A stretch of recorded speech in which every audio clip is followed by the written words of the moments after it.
are watching 24 Prime Hours.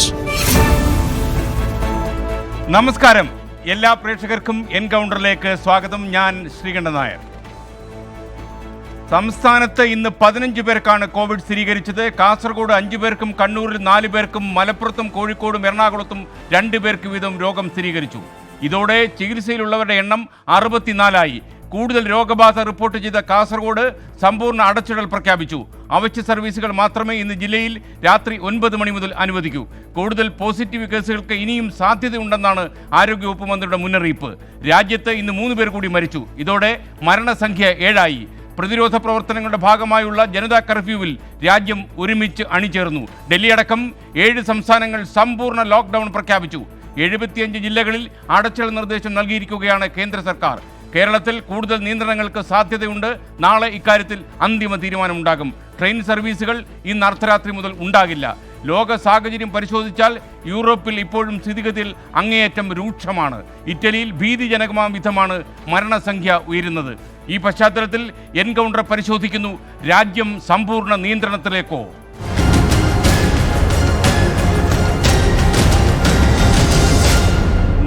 എൻകൗണ്ടറിലേക്ക് നിങ്ങൾക്ക് എല്ലാവർക്കും ഒരിക്കൽ കൂടി സ്വാഗതം. ഇന്നത്തെ എൻകൗണ്ടറിൽ അതിഥികളായി ധനമന്ത്രി തോമസ് ഐസക്, കാസർഗോഡ് MP രാജ്മോഹൻ ഉണ്ണിത്താൻ, റുമറ്റോളജിസ്റ്റും കെയർ മെഡിക്കൽ ഡയറക്ടറുമായ ഡോക്ടർ പത്മനാഭ ഷെണായി എന്നിവർ. ആദ്യം നമ്മൾ ധനമന്ത്രി ഡോക്ടർ തോമസ് ഐസക്കിലേക്ക് പോകുന്നു. ഡോക്ടർ തോമസ് ഐസക്, സ്ഥിതി അത്യന്തം വഷളാകുന്ന റിപ്പോർട്ടുകളാണ് രാജ്യത്തിന്റെ പല ഭാഗങ്ങളിൽ നിന്നും വരുന്നത്. കേരളത്തിലും സ്ഥിതി വ്യത്യസ്തമല്ല. പൂർണ്ണമായ ഒരു ലോക്ക്ഡൌൺ സിസ്റ്റത്തിലേക്ക് കേരളം പോകേണ്ടി വരുന്ന ഒരു സാഹചര്യം ഇപ്പോഴുണ്ടോ?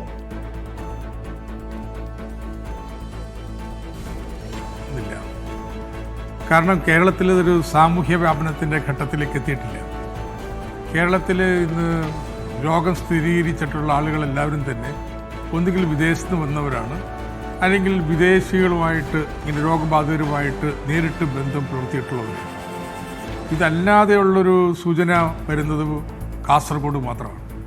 പക്ഷെ അതുപോലും രോഗിയായിട്ടുള്ള ആളുടെ സമ്പർക്കത്തിൽ നിന്ന് വന്നിട്ടുള്ളതായിട്ടാണ് എൻ്റെ ധാരണ. അപ്പം അതുകൊണ്ട് ഈ സാമൂഹ്യ വ്യാപനത്തിലേക്ക് പോകുമ്പോഴാണ് കാര്യങ്ങൾ കൈവിട്ടു പോകുന്നത്. അപ്പോൾ നിസ്സംശയമായിട്ട് പറയാം, നമുക്ക് കർശനമായ നടപടികൾ വേണ്ടി വരും. മൊത്തം ഈ പറഞ്ഞ പോലെ കർഫ്യൂവിലേക്കോ അല്ലെങ്കിൽ ലോക്ക്ഡൗണിലേക്കോ പോകേണ്ടതുണ്ട്. പക്ഷേ ഇപ്പോൾ കേരളം മൊത്തത്തിൽ എങ്ങനെ ആയി എന്ന് കേന്ദ്ര സർക്കാർ പോലും പറയുന്നില്ല. കേരള സർക്കാരാണെങ്കിൽ അത് എന്താണ് കേന്ദ്രം പറഞ്ഞത് എന്നുള്ളത് പരിശോധിച്ചിട്ട് ആ തീരുമാനമെടുക്കാനിരിക്കുകയാണ്. ഡോക്ടർ തോമസ് ഐസക്, എൻ്റെ ഒരു സംശയം എന്താണെന്ന് ചോദിച്ചാൽ, കേന്ദ്ര വാർത്താ വിതരണ പ്രക്ഷേപണ വകുപ്പ് ഇന്ത്യയിലെ എല്ലാ ടെലിവിഷൻ ചാനലുകൾക്കും ഒരു സന്ദേശം അയച്ചിട്ടുണ്ട്, പ്രത്യേകിച്ച് വാർത്താ ചാനലുകൾക്ക്. അതായത് 75 ജില്ലകൾ പൂർണ്ണമായും അടച്ചിടാൻ തീരുമാനിച്ചു. ഈ വാർത്ത പൂർണ്ണമായും സംപ്രേഷണം ചെയ്യണം എന്ന് അവരറിയിച്ചു. ഞങ്ങൾ ഉൾപ്പെടെ മിക്ക ചാനലുകളും അത് സംപ്രേഷണം ചെയ്യുകയും ചെയ്തു. എന്നാൽ ഈ ജില്ലകൾ, കേരളത്തിലും കോവിഡ് ബാധിച്ച ജില്ലകൾ അടച്ചിടാൻ സംസ്ഥാന സർക്കാർ തീരുമാനിച്ചിട്ടില്ല. ഉന്നതതല സമിതി യോഗം ചേർന്നതിന് ശേഷം തീരുമാനിക്കും എന്നാണ് ഔദ്യോഗികമായി അറിയിപ്പ്. ഇതിലെന്താണ് കേന്ദ്രവും സംസ്ഥാനവും തമ്മിൽ ഇങ്ങനെ ഒരു കാര്യത്തിൽ ഒരു കൺഫ്യൂഷൻ? കേന്ദ്രം തീരുമാനമെടുത്ത് അറിയിച്ചാൽ പോരല്ലോ. ഇവിടുത്തെ ഗ്രൗണ്ട് സിറ്റുവേഷൻ അറിയാവുന്നത് ഇവിടുത്തെ സംസ്ഥാന സർക്കാരിനല്ലേ. സംസ്ഥാന സർക്കാരുമായി ചർച്ച ചെയ്ത് സംസ്ഥാന സർക്കാർ ഒരു നിലപാടിലെത്താം. സംസ്ഥാന സർക്കാർ ഒരു മടിയില്ല കേന്ദ്രമായി സഹകരിക്കുന്നതിന്. ഇന്നത്തെ ജനതാ കർഫ്യൂവിന് പൂർണ്ണമായിട്ടും സംസ്ഥാന സർക്കാർ പിന്തുണച്ചു. പക്ഷെ ഒരു ജില്ലകൾ 7 സമ്പൂർണ്ണ ലോക്ക്ഡൗൺ, എന്താണ് ഈ ലോക്ക്ഡൗൺ എന്നുള്ള കൃത്യത ഉണ്ടാവേണ്ടതുണ്ട്. നമ്മൾ ഇന്നത്തെ പോലെ ലോക്ക്ഡൗൺ ആണെങ്കിൽ ആരവർക്ക് ഭക്ഷണം കൊടുക്കാം, ആരവർക്ക് ധനസഹായം നൽകാം, ഈ കാര്യങ്ങളെക്കുറിച്ച് ധാരണ വേണ്ടേ? അല്ലാതെ സംസ്ഥാന സർക്കാരിന്. ഡോക്ടർ തോമസ് ഐസക്, എൻ്റെ ഒരു സംശയം, എന്തായാലും കേന്ദ്ര ആരോഗ്യവകുപ്പ് സെക്രട്ടറി പോലെ ഉന്നത സ്ഥാനം അലങ്കരിക്കുന്ന ഒരാൾ വാർത്താ സമ്മേളനത്തിൽ ഇങ്ങനെ ഒരു കാര്യം പ്രഖ്യാപിക്കുമ്പോൾ എന്തെങ്കിലും സംസ്ഥാന സർക്കാരിൻ്റെതായതോ അല്ലെങ്കിൽ ആരോഗ്യവകുപ്പിൻ്റെതായോ ഏതെങ്കിലും ഇൻഫർമേഷൻ ഇല്ലാതെ അവരിങ്ങനെ ഒരു തീരുമാനം കേരളത്തിന് വേണ്ടി കൂടി പ്രഖ്യാപിക്കുമോ? കേരളത്തിലെ ഏതൊക്കെ ജില്ലകളിലാണോ ഇങ്ങനെ രോഗം സ്ഥിരീകരിച്ചിട്ടുള്ള 7 ജില്ലകളും ലോക്ക്ഡൗൺ എന്നാണ് പറയുന്നത്. ഞാൻ പറഞ്ഞു, കേരളത്തിലെ സർക്കാരിൻ്റെ വിലയിരുത്തലിനെ കുറിച്ച് ഞാൻ നേരത്തെ പറഞ്ഞു. 2, ഇതിനുള്ള തയ്യാറെടുപ്പുകൾ വേണമെന്ന്. കേന്ദ്ര സർക്കാരല്ല ഇവർക്ക് ഭക്ഷണം കിട്ടിയില്ലെങ്കിൽ ഉത്തരം പറയേണ്ടത്, സംസ്ഥാന സർക്കാരാണ്. അവർക്ക് വരുമാനം ഇല്ലെങ്കിൽ ധനസഹായം കൊടുക്കേണ്ടത്? ഇത്തരം കാര്യങ്ങളൊക്കെ ഒന്ന് ചർച്ച ചെയ്യേണ്ടത്, പരിശോധിക്കേണ്ടത്. നിശ്ചയമായിട്ടും കർശനമായ നിയന്ത്രണങ്ങൾ കാസർഗോഡ് ജില്ലയിൽ പോകുന്നുണ്ട്. ബാക്കിയുള്ള ജില്ലകൾ ഗൗരവമായിട്ട് സംസ്ഥാന സർക്കാർ ആലോചിച്ചിട്ട് എടുക്കാൻ പോകുന്നത്. സംസ്ഥാനമുണ്ട്, കേന്ദ്രമുണ്ട്. കേന്ദ്രം ഇനിയിപ്പോൾ ഇന്ത്യയിലുള്ള എല്ലാ സംസ്ഥാനങ്ങളിലും ഓരോ ജില്ലയിൽ എന്ത് വേണം, ഓരോ ബ്ലോക്കിൽ എന്ത് വേണം എന്നവിടെ നിന്ന് ഏകപക്ഷീയമായി തീരുമാനിക്കാൻ പോയാലോ? നോ. ഇവിടെ സംസ്ഥാന വളരെ പച്ചയായിട്ടൊരു കാര്യം ചോദിക്കട്ടെ. നിങ്ങളുടെ മന്ത്രിമാർ തന്നെ സ്വകാര്യമായി ചോദിച്ചാൽ കേരളത്തിന്റെ സ്ഥിതി വളരെ മോശമാണ് എന്ന് പറയുന്നു. എന്നാൽ വിദേശ നാടുകളിൽ ചൈന ഉൾപ്പെടെയുള്ള പല സ്ഥലത്തും വുഹാൻ ഉൾപ്പെടെയുള്ള സ്ഥലങ്ങൾ പൂട്ടിയിട്ടുകൊണ്ടാണ് അവർ ഈ രോഗത്തെ നിയന്ത്രിക്കാൻ ശ്രമിക്കുന്നത്. അതൊരു സമൂഹ വ്യാപനത്തിലേക്ക് കേരളം കടന്നിട്ടല്ലെന്ന് നമ്മൾ ആശ്വസിക്കുമ്പോഴും ഇത്തരം ഒരു ഭീഷണി നിലനിൽക്കുന്ന ഒരു സാഹചര്യത്തിൽ മറ്റെന്ത് പോംവഴിയാണ് സംസ്ഥാന സർക്കാരിൻ്റെ മുന്നിലുള്ളത്? സംസ്ഥാന സർക്കാർ ഈ നിർദ്ദേശങ്ങൾ വരുന്നതിന് മുമ്പ് തന്നെ വളരെ കർശനമായിട്ടുള്ള നിലപാടുകളെടുത്തു. ചൈനയിൽ നിന്ന് വന്ന തിരിച്ചു വന്ന രോഗം സ്ഥിരീകരിച്ചപ്പോൾ തന്നെ കർശനമായ സമീപനങ്ങൾ കൈക്കൊണ്ടു. അപ്പോൾ സംസ്ഥാന സർക്കാർ ഇത് അലംഭാവമൊന്നുമില്ല. പക്ഷേ സംസ്ഥാന സർക്കാരാണ് തീരുമാനിക്കേണ്ടത്. അപ്പോൾ അത് ഞങ്ങൾ ചർച്ച ചെയ്യും, പരിശോധിക്കും. ഞാൻ ഈ കണ്ടിരിക്കുന്ന പ്രേക്ഷകർക്ക് വേണ്ടി അങ്ങോട്ട് ചോദിക്കുന്ന ഒരു ചോദ്യം ഇത്രയേ ഉള്ളൂ. ഇതിനകത്തൊരു കേന്ദ്രവും സംസ്ഥാനവും തമ്മിലുള്ള ഒരു ഈഗോ ക്ലാഷിന്റെ പ്രശ്നം ഉദിക്കുന്നുണ്ടോ? ഒരു ഈഗോ ക്ലാഷും ഇല്ലല്ലോ. അതുകൊണ്ടാണല്ലോ പ്രധാനമന്ത്രി ഇന്നിവിടെ ജനതാ കർഫ്യൂ പറഞ്ഞു കഴിഞ്ഞപ്പോൾ മുഖ്യമന്ത്രി കലവറയില്ലാത്ത പിന്തുണയല്ലേ നൽകിയത്. ഒരു സംശയക്കാര്യത്തെക്കുറിച്ചും ഒരു റിസർവേഷനും പ്രകടിപ്പിച്ചില്ലല്ലോ. അതുതന്നെ. പക്ഷേ ഇവിടെ ഇത് അനന്തമായിട്ട് ഈ കർഫ്യൂ പോലുള്ള ഒന്ന് 2-3 ആഴ്ചത്തേക്ക് പ്രഖ്യാപിക്കാൻ നീട്ടിക്കൊണ്ടുപോകാമെന്ന് പറയുമ്പോഴേക്കും സംസ്ഥാന സർക്കാരിനെ സംബന്ധിച്ചിടത്തോളം അവരല്ലേ ഇത് കൈകാര്യം ചെയ്യുന്നത്. അതിൻ്റെ ഒരു പരിശോധന സംസ്ഥാന സർക്കാർ നടത്തിയതിനു ശേഷം ഉചിതമായ തീരുമാനങ്ങൾ എടുക്കും. ഞാൻ ഒരു കാര്യം കൂടി അങ്ങോട്ട് ചോദിച്ചോട്ടെ. ശ്രീ രാജ്മോഹൻ ഉണ്ണിത്താൻ എംപിയോട് പോകുന്നതിന് മുമ്പ്, അതായത് നമ്മുടെ ഇപ്പോൾ ഇത്തിരി കൂടി അത്യാഹിതം നമ്മൾ പ്രതീക്ഷിക്കേണ്ട സാഹചര്യം ഉണ്ട് എന്ന് വിലയിരുത്തലുകൾ പല സ്ഥലത്തു നിന്നും വരുന്ന സാഹചര്യത്തിൽ കേരളം എത്രമാത്രം ഇങ്ങനൊരു പ്രതിസന്ധിയെ നേരിടാൻ സുസജ്ജമാണ്? പ്രേക്ഷകർക്ക് അതറിയാൻ തീർച്ചയായിട്ടും ഉത്കണ്ഠയുണ്ടാകും. കേരളം പൂർണ്ണമായിട്ടും സുസജ്ജമാണ്. കേരളം ഈ സാമൂഹ്യ വ്യാപനത്തിലേക്ക് നീങ്ങിക്കഴിഞ്ഞാൽ എവിടെയൊക്കെ ആളുകളെ ക്വാറന്റൈൻ ചെയ്യാം, രോഗിക്കുള്ള ഐസൊലേഷൻ വാർഡുകളെന്ത്, അത് ഏതൊക്കെ സ്വകാര്യ ആശുപത്രി, ഏതൊക്കെ ഹോട്ടലുകൾ ഏറ്റെടുക്കണം തുടങ്ങിയതിൻ്റെയൊക്കെ ലിസ്റ്റ് ഉണ്ടാക്കിയിട്ടുണ്ട്. അതിൻ്റെ അടിസ്ഥാനത്തിൽ ഏതെല്ലാം ആരോഗ്യ പ്രവർത്തകർ റിട്ടയർ ചെയ്തവരെ തിരിച്ചെടുക്കണം, ഇതൊക്കെ പ്ലാനുകൾ കൃത്യമായിട്ട് കേരളം ഉണ്ടാക്കിയിട്ടുണ്ട്. അതുകൊണ്ട് കേരള സർക്കാരിനെ സംബന്ധിച്ചിടത്തോളം പ്രശ്നങ്ങളുണ്ട്, ഗൗരവമാണ്. പക്ഷേ നിസ്സഹായാവസ്ഥയൊന്നുമില്ല. ഇതിനെ നേരിടാൻ, അതിനെ കൈകാര്യം ചെയ്യാൻ പറ്റും, പ്രതിരോധിക്കാൻ പറ്റും എന്നുള്ള പൂർണ്ണ ആത്മവിശ്വാസത്തിലാണ്. Okay doctor Thomas Isaac, thank you for joining. ഇനി ഞാൻ രാജ്മോഹൻ ഉണ്ണിത്താൻ എംപിയിലേക്ക് പോകുന്നു. ശ്രീ രമേശ് ചെന്നിത്തല ഇന്ന് നടത്തിയ നമ്മുടെ 24 നടത്തിയ ഒരു സംപ്രേഷണത്തിൽ ഭരണപക്ഷവുമായി എല്ലാ മേഖലയും പൂർണ്ണമായും സഹകരിക്കും എന്ന് അദ്ദേഹം പറയുകയുണ്ടായി. അതായത് യഥാർത്ഥത്തിൽ കേരളത്തിലെ സ്ഥിതി ലേശം മോശമാണ് എന്ന് ആരോഗ്യവകുപ്പ് മന്ത്രി പല സമയത്തെ വാർത്താ സമ്മേളനത്തിലൊക്കെ പറയുകയുണ്ടായി. മാത്രവുമല്ല വിദേശ നാടുകളിൽ നിന്നൊക്കെ നമ്മുടെ ആളുകൾ, അവിടെ ജോലി ചെയ്ത ആൾക്കാരൊക്കെ മടങ്ങി വന്നിട്ടുണ്ട്, പല പ്രവാസി മലയാളികൾക്കും ഈ രോഗം ബാധിച്ചിട്ടുണ്ട് എന്നൊക്കെയുള്ള റിപ്പോർട്ടുകൾ നമുക്ക് വരും. ഇന്ന് തന്നെ 15 ആളുകൾക്കാണ് കൂടുതലായി രോഗം ബാധിച്ചത്. ഇതൊക്കെ കേൾക്കുമ്പോൾ നമ്മുടെ ആളുകൾക്ക് കുറച്ച് ഉത്കണ്ഠ കൂടുന്നുണ്ട്. ശ്രീ രാജ്മോഹൻ ഉണ്ണിത്താൻ, കേന്ദ്രവും സംസ്ഥാനവും തമ്മിൽ യോജിച്ചു പോകാൻ, അതായത് ശ്രീ തോമസ് ഐസക് പറഞ്ഞതുപോലെ സംസ്ഥാന സർക്കാരിനോട് ഗ്രൗണ്ട് ലെവൽ റിയാലിറ്റി എന്താണ് എന്ന് ചോദിക്കാതെ ഇവർ പ്രഖ്യാപിക്കുകയായിരുന്നു എന്നുള്ള ഒരു രീതിയിലേക്ക് കാര്യങ്ങൾ പോകുന്നതായി അങ്ങേക്കൊരു വിലയിരുത്തലുണ്ടോ? ശ്രീകണ്ഠൻ നായർ, ഇപ്പോൾ നമ്മൾ ഇത്തരം കാര്യങ്ങൾ ചർച്ച ചെയ്യുന്നത് അത്ര നല്ലതാണെന്നുള്ള അഭിപ്രായം എനിക്കില്ല. അണ്ടിയാണോ മൂത്തത്, മാങ്ങയാണോ മൂത്തത് എന്നുള്ള തർക്കം നടത്താനുള്ള സമയമല്ല ഇപ്പോൾ. ആരോഗ്യ പ്രവർത്തകർ നമുക്ക് തരുന്ന ഡയറക്ഷൻ പൂർണ്ണമായി നമ്മൾ പാലിക്കണം. കേന്ദ്ര ഗവൺമെൻറ്റും സംസ്ഥാന ഗവൺമെൻറ്റുകളും നമുക്ക് തരുന്ന നിർദ്ദേശങ്ങൾ അതേപടി പാലിക്കണം.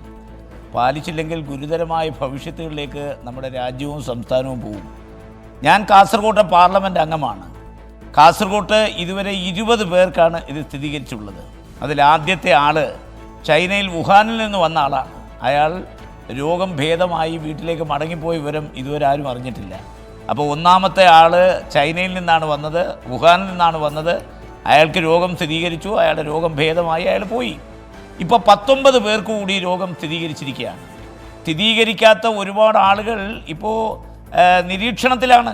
അപ്പോൾ കാസർഗോട്ട് രോഗം ഇനിയും കൂടാൻ സാധ്യതയുണ്ട്. ഒന്ന്, മംഗലാപുരത്തോട് തൊട്ട് കിടക്കുന്ന ഒരു ജില്ലയാണ് കാസർഗോഡ്. മംഗലാപുരത്തെ തലപ്പാടിയിൽ നിന്ന് മംഗലാപുരത്ത് വരുന്ന ആളുകൾ, അതുപോലെ തന്നെ കുടകിൽ നിന്ന് വരുന്ന ആളുകൾ, ഈ വരുന്ന ആളുകൾക്കിപ്പോൾ യാതൊരു വിധമായ നിയന്ത്രണവുമില്ല എന്നുള്ളത് സത്യസന്ധമായ കാര്യമാണ്.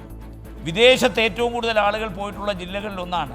വിദേശത്തുനിന്ന് ആളുകൾ ഇവിടെ വരുമ്പോൾ പലതരം ആഘോഷങ്ങൾ കാസർഗോട്ടുണ്ട്. മാർഗ്ഗകല്യാണമുണ്ട്, അതുപോലെ തന്നെ വീടിൻ്റെ പാലുകാച്ചലുണ്ട്, അതുപോലെ കല്യാണങ്ങളുണ്ട്. ഈ തിരുവിതാംകൂറിലെ കല്യാണങ്ങൾ പോലെയല്ല കാസർഗോട്ടെ കല്യാണങ്ങൾ.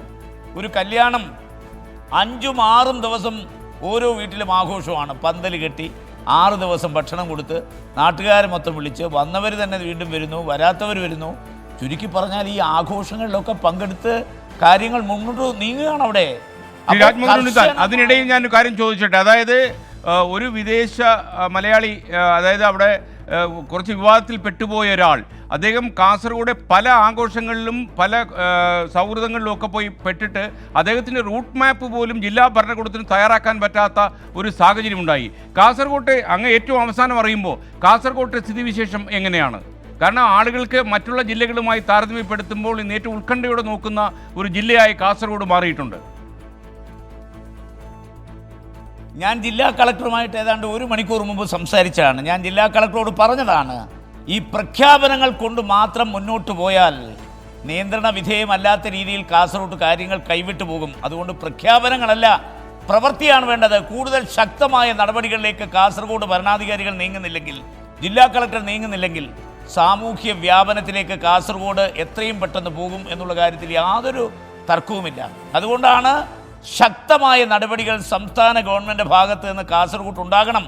ഉണ്ടായില്ലെങ്കിൽ ഈ പറഞ്ഞ സാമൂഹ്യ, ഇപ്പോൾ 2 ഘട്ടം കഴിഞ്ഞു, 1-ാം ഘട്ടം കഴിഞ്ഞു, 2-ാം ഘട്ടം കഴിഞ്ഞു, കമ്മ്യൂണിറ്റി സ്പ്രെഡിലേക്ക് കാര്യങ്ങൾ കടക്കുകയാണ്. കമ്മ്യൂണിറ്റി സ്പ്രെഡിലേക്ക് കാര്യങ്ങൾ കടന്നാൽ ഏത് സംസ്ഥാന ഗവൺമെൻറ്റാണ് ഇത് നിയന്ത്രിക്കാൻ കഴിയുന്നത്? ഏത് കേന്ദ്ര ഗവൺമെൻറ് നിയന്ത്രിക്കാൻ പറ്റും? ഇതിന് മെഡിസിൻ ഇല്ല. ഇതിനാകെ ഉള്ളത് ഈ പറയപ്പെടുന്ന പോലെ നമ്മൾ പരസ്പരം ഷേക്കാൻഡ് കൊടുക്കാതിരിക്കുക, സാനിറ്റൈസർ ഉപയോഗിക്കുക, മാസ്ക് ഉപയോഗിക്കുക, 1 മീറ്റർ അകലം നിന്ന് സംസാരിക്കുക, ഇങ്ങനെയൊക്കെയല്ല. അതായത് കാസർഗോഡ് ഇത്രയും അപകടകരമായൊരു സ്ഥിതി സംജാതമായത് ഏകദേശം 1-2 ആളുകളുടെ പ്രവർത്തനം കൊണ്ട്. അതിൽ ഒരാളിൻ്റെ പ്രവർത്തനമായിരുന്നു ഏറ്റവും കൂടുതലായി ഉണ്ടായിരുന്നത്.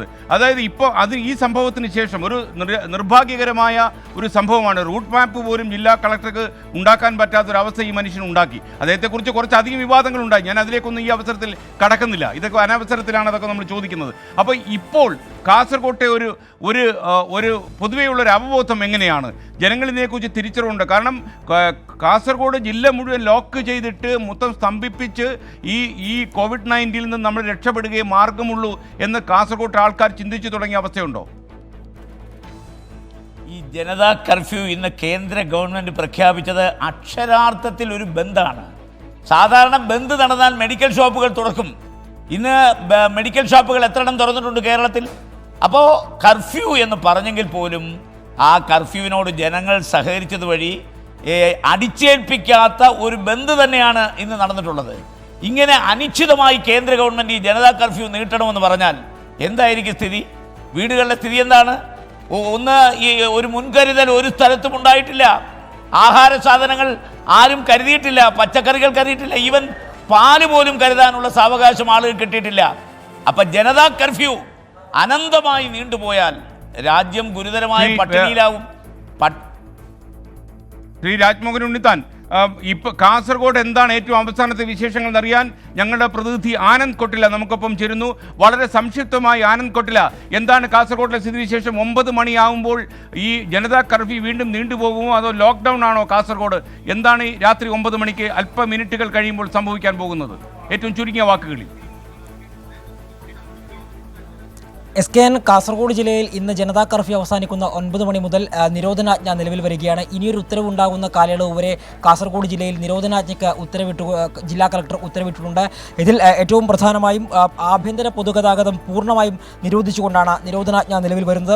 അവശ്യ സാധനങ്ങളുടെ അല്ലാത്ത മുഴുവൻ വ്യാപാര സ്ഥാപനങ്ങളോടും പൂർണ്ണമായും അടച്ചിടാൻ ഉത്തരവായിരിക്കുന്നു.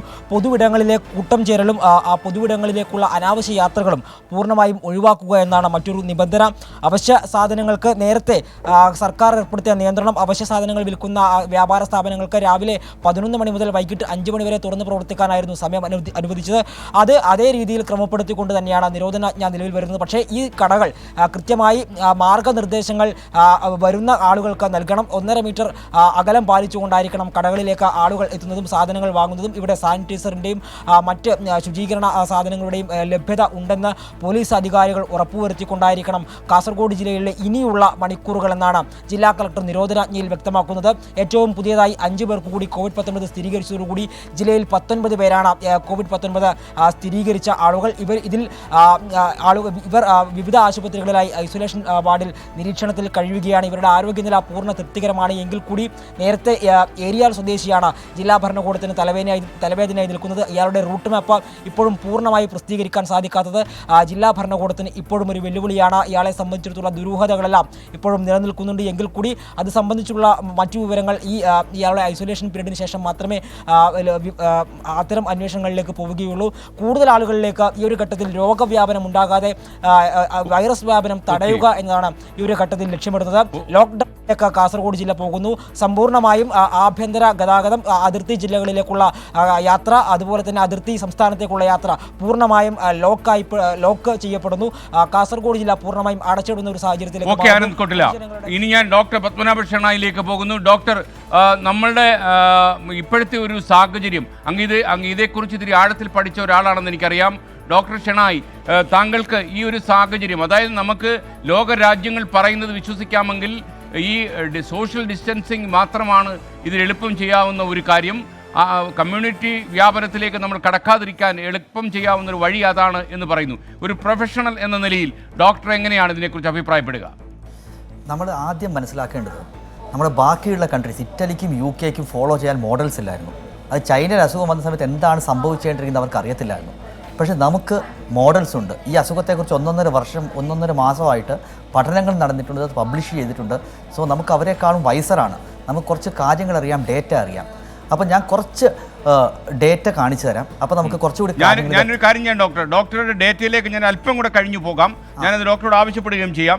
അപ്പോൾ ഡോക്ടർ ഇതിൻ്റെ ഒരു പൊതുവായ ഒരു അവസ്ഥയെക്കുറിച്ചൊന്ന് പറഞ്ഞു കഴിഞ്ഞാൽ നമുക്ക് ഇതിൻ്റെ ഏതാണ്ട് ഒരു മധ്യസമയമാകുമ്പോഴേക്കും ഒരു 8:30 കഴിയുമ്പോഴത്തേക്കും നമുക്ക് ഈ ഡേറ്റയിലേക്ക് വിശദാംശങ്ങളിലേക്ക് പോകാം.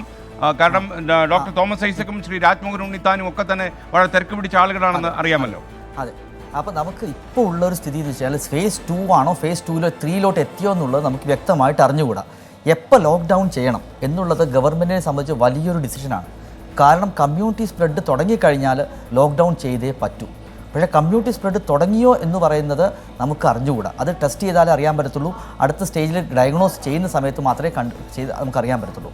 ഏർലി ആയിട്ട്, അതായത് കഴിയുന്ന ഭയങ്കര ഏർലി ആയിട്ട് ലോക്ക്ഡൗൺ ചെയ്ത് കഴിഞ്ഞാൽ അത് ആവശ്യമില്ലാത്ത, തോമസ് ഐസക് സാർ പറഞ്ഞു, ആവശ്യമില്ലാത്ത കൺഫ്യൂഷനിലേക്കും പാനിക് ബൈയിങ്ങിലോട്ടും ഒരു സോഷ്യൽ ഡിസാസ്റ്ററിലേക്കും നയിക്കും. പക്ഷേ ലേറ്റായിട്ട് ചെയ്ത് കഴിഞ്ഞാൽ അത് കൂടുതൽ ആളുകൾ മരിച്ചു വീഴും. അപ്പോൾ എപ്പോൾ ചെയ്യണമെന്ന് പറയുന്നത് ഒരു $1 മില്യൺ ക്വസ്റ്റ്യനാണ്. അത് ആർക്കും കൃത്യമായിട്ട് പ്രെഡിക്റ്റ് ചെയ്യാൻ പറ്റത്തില്ല. അത് ഗവൺമെൻറ്റിന് ഓരോ ദിവസത്തെയും നീക്കങ്ങൾ, കേസുകൾ റിപ്പോർട്ട് ചെയ്യുന്നത് നോക്കി വൈഡ് സ്പ്രെഡായിട്ട് ടെസ്റ്റ് ചെയ്ത ശേഷം മാത്രമേ അത് കണ്ടുപിടിക്കാൻ പറ്റത്തുള്ളൂ.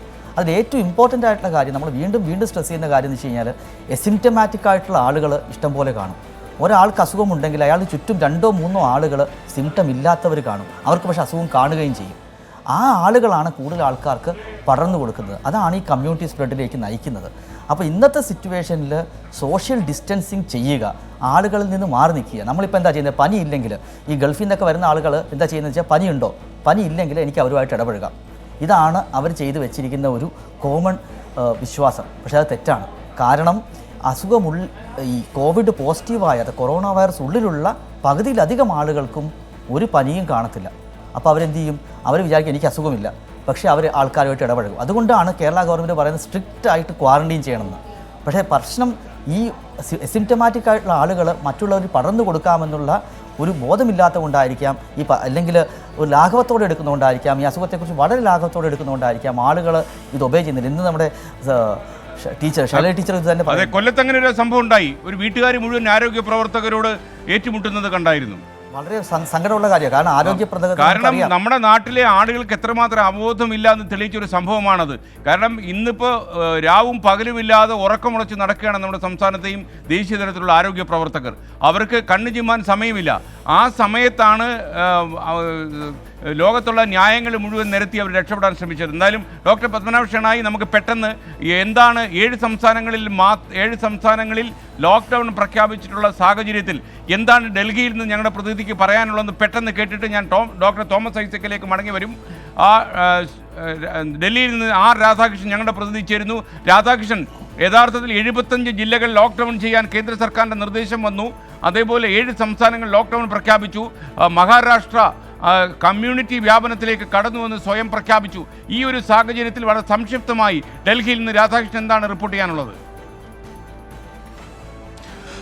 തീർച്ചയായിട്ടും SKN കേന്ദ്ര ആരോഗ്യ മന്ത്രാലയം ഇപ്പോൾ നടത്തിയിരിക്കുന്ന നിഗമനം അനുസരിച്ച് കമ്മ്യൂണിറ്റി സ്പ്രെഡിലേക്ക് കാര്യങ്ങൾ മാറുന്നു എന്നതാണ്. എന്നാൽ ഈ കമ്മ്യൂണിറ്റി സ്പ്രെഡ് രാജ്യവ്യാപകമായി എന്ന് പറയാൻ പറ്റുന്ന വിധത്തിലേക്ക് എത്തിയിട്ടുമില്ല. അതുകൊണ്ട് തന്നെ ഒരു ഘട്ടം ഘട്ടമായിട്ടുള്ള ഒരു ഷട്ട് ഡൗൺ എന്നൊരു നിലപാടാണ് ഇപ്പോൾ സർക്കാർ സ്വീകരിച്ചിരിക്കുന്നത് എന്നാണ് നമുക്ക് അറിയാൻ സാധിക്കുന്നത്. ഇതിന് അനുബന്ധമായിട്ടുള്ള വിദഗ്ധോപദേശമാണ് ആരോഗ്യ മന്ത്രാലയത്തിന് ലഭിച്ചിരിക്കുന്നത്. ഇന്ന് പ്രധാനമന്ത്രിയുടെ പ്രിൻസിപ്പൽ സെക്രട്ടറി അടക്കം പങ്കെടുത്ത യോഗങ്ങൾ നടന്നിരുന്നു. ഈ യോഗങ്ങളിലും വ്യത്യസ്ത സംസ്ഥാനങ്ങളിൽ നിന്ന് ലഭിച്ച റിപ്പോർട്ടുകൾ പരിശോധിച്ചു. ഇതിൻ്റെയൊക്കെ അടിസ്ഥാനത്തിലാണ് 75 ജില്ലകൾ ആദ്യഘട്ടത്തിൽ ഈ രോഗബാധ കണ്ടെത്തിയ 75 ജില്ലകൾ, ആ ജില്ലകളിൽ ഷട്ട് ഡൗൺ ഉണ്ടാകാനായിട്ടുള്ള തീരുമാനം വെച്ചിരിക്കുന്നത്. അതിൻ്റെ അടിസ്ഥാനത്തിൽ തുടർന്നു വരുന്ന ദിവസങ്ങളിൽ ഏത് വിധത്തിലാണ് ഏത് തോതിലാണ് ഈ സ്പ്രെഡിങ് നടക്കുന്നത് എന്നതിനെ സംബന്ധിച്ചിട്ടുള്ള വിലയിരുത്തൽ നടത്താം. അതിനുശേഷം കൂടുതൽ മേഖലകളിലേക്ക് ഈ കംപ്ലീറ്റ് ഷട്ട് ഡൗൺ എന്ന് പറയുന്ന രീതിയിലേക്ക് പോകാം എന്നതാണ് ഇപ്പോഴത്തെ ധാരണ. മാത്രമല്ല,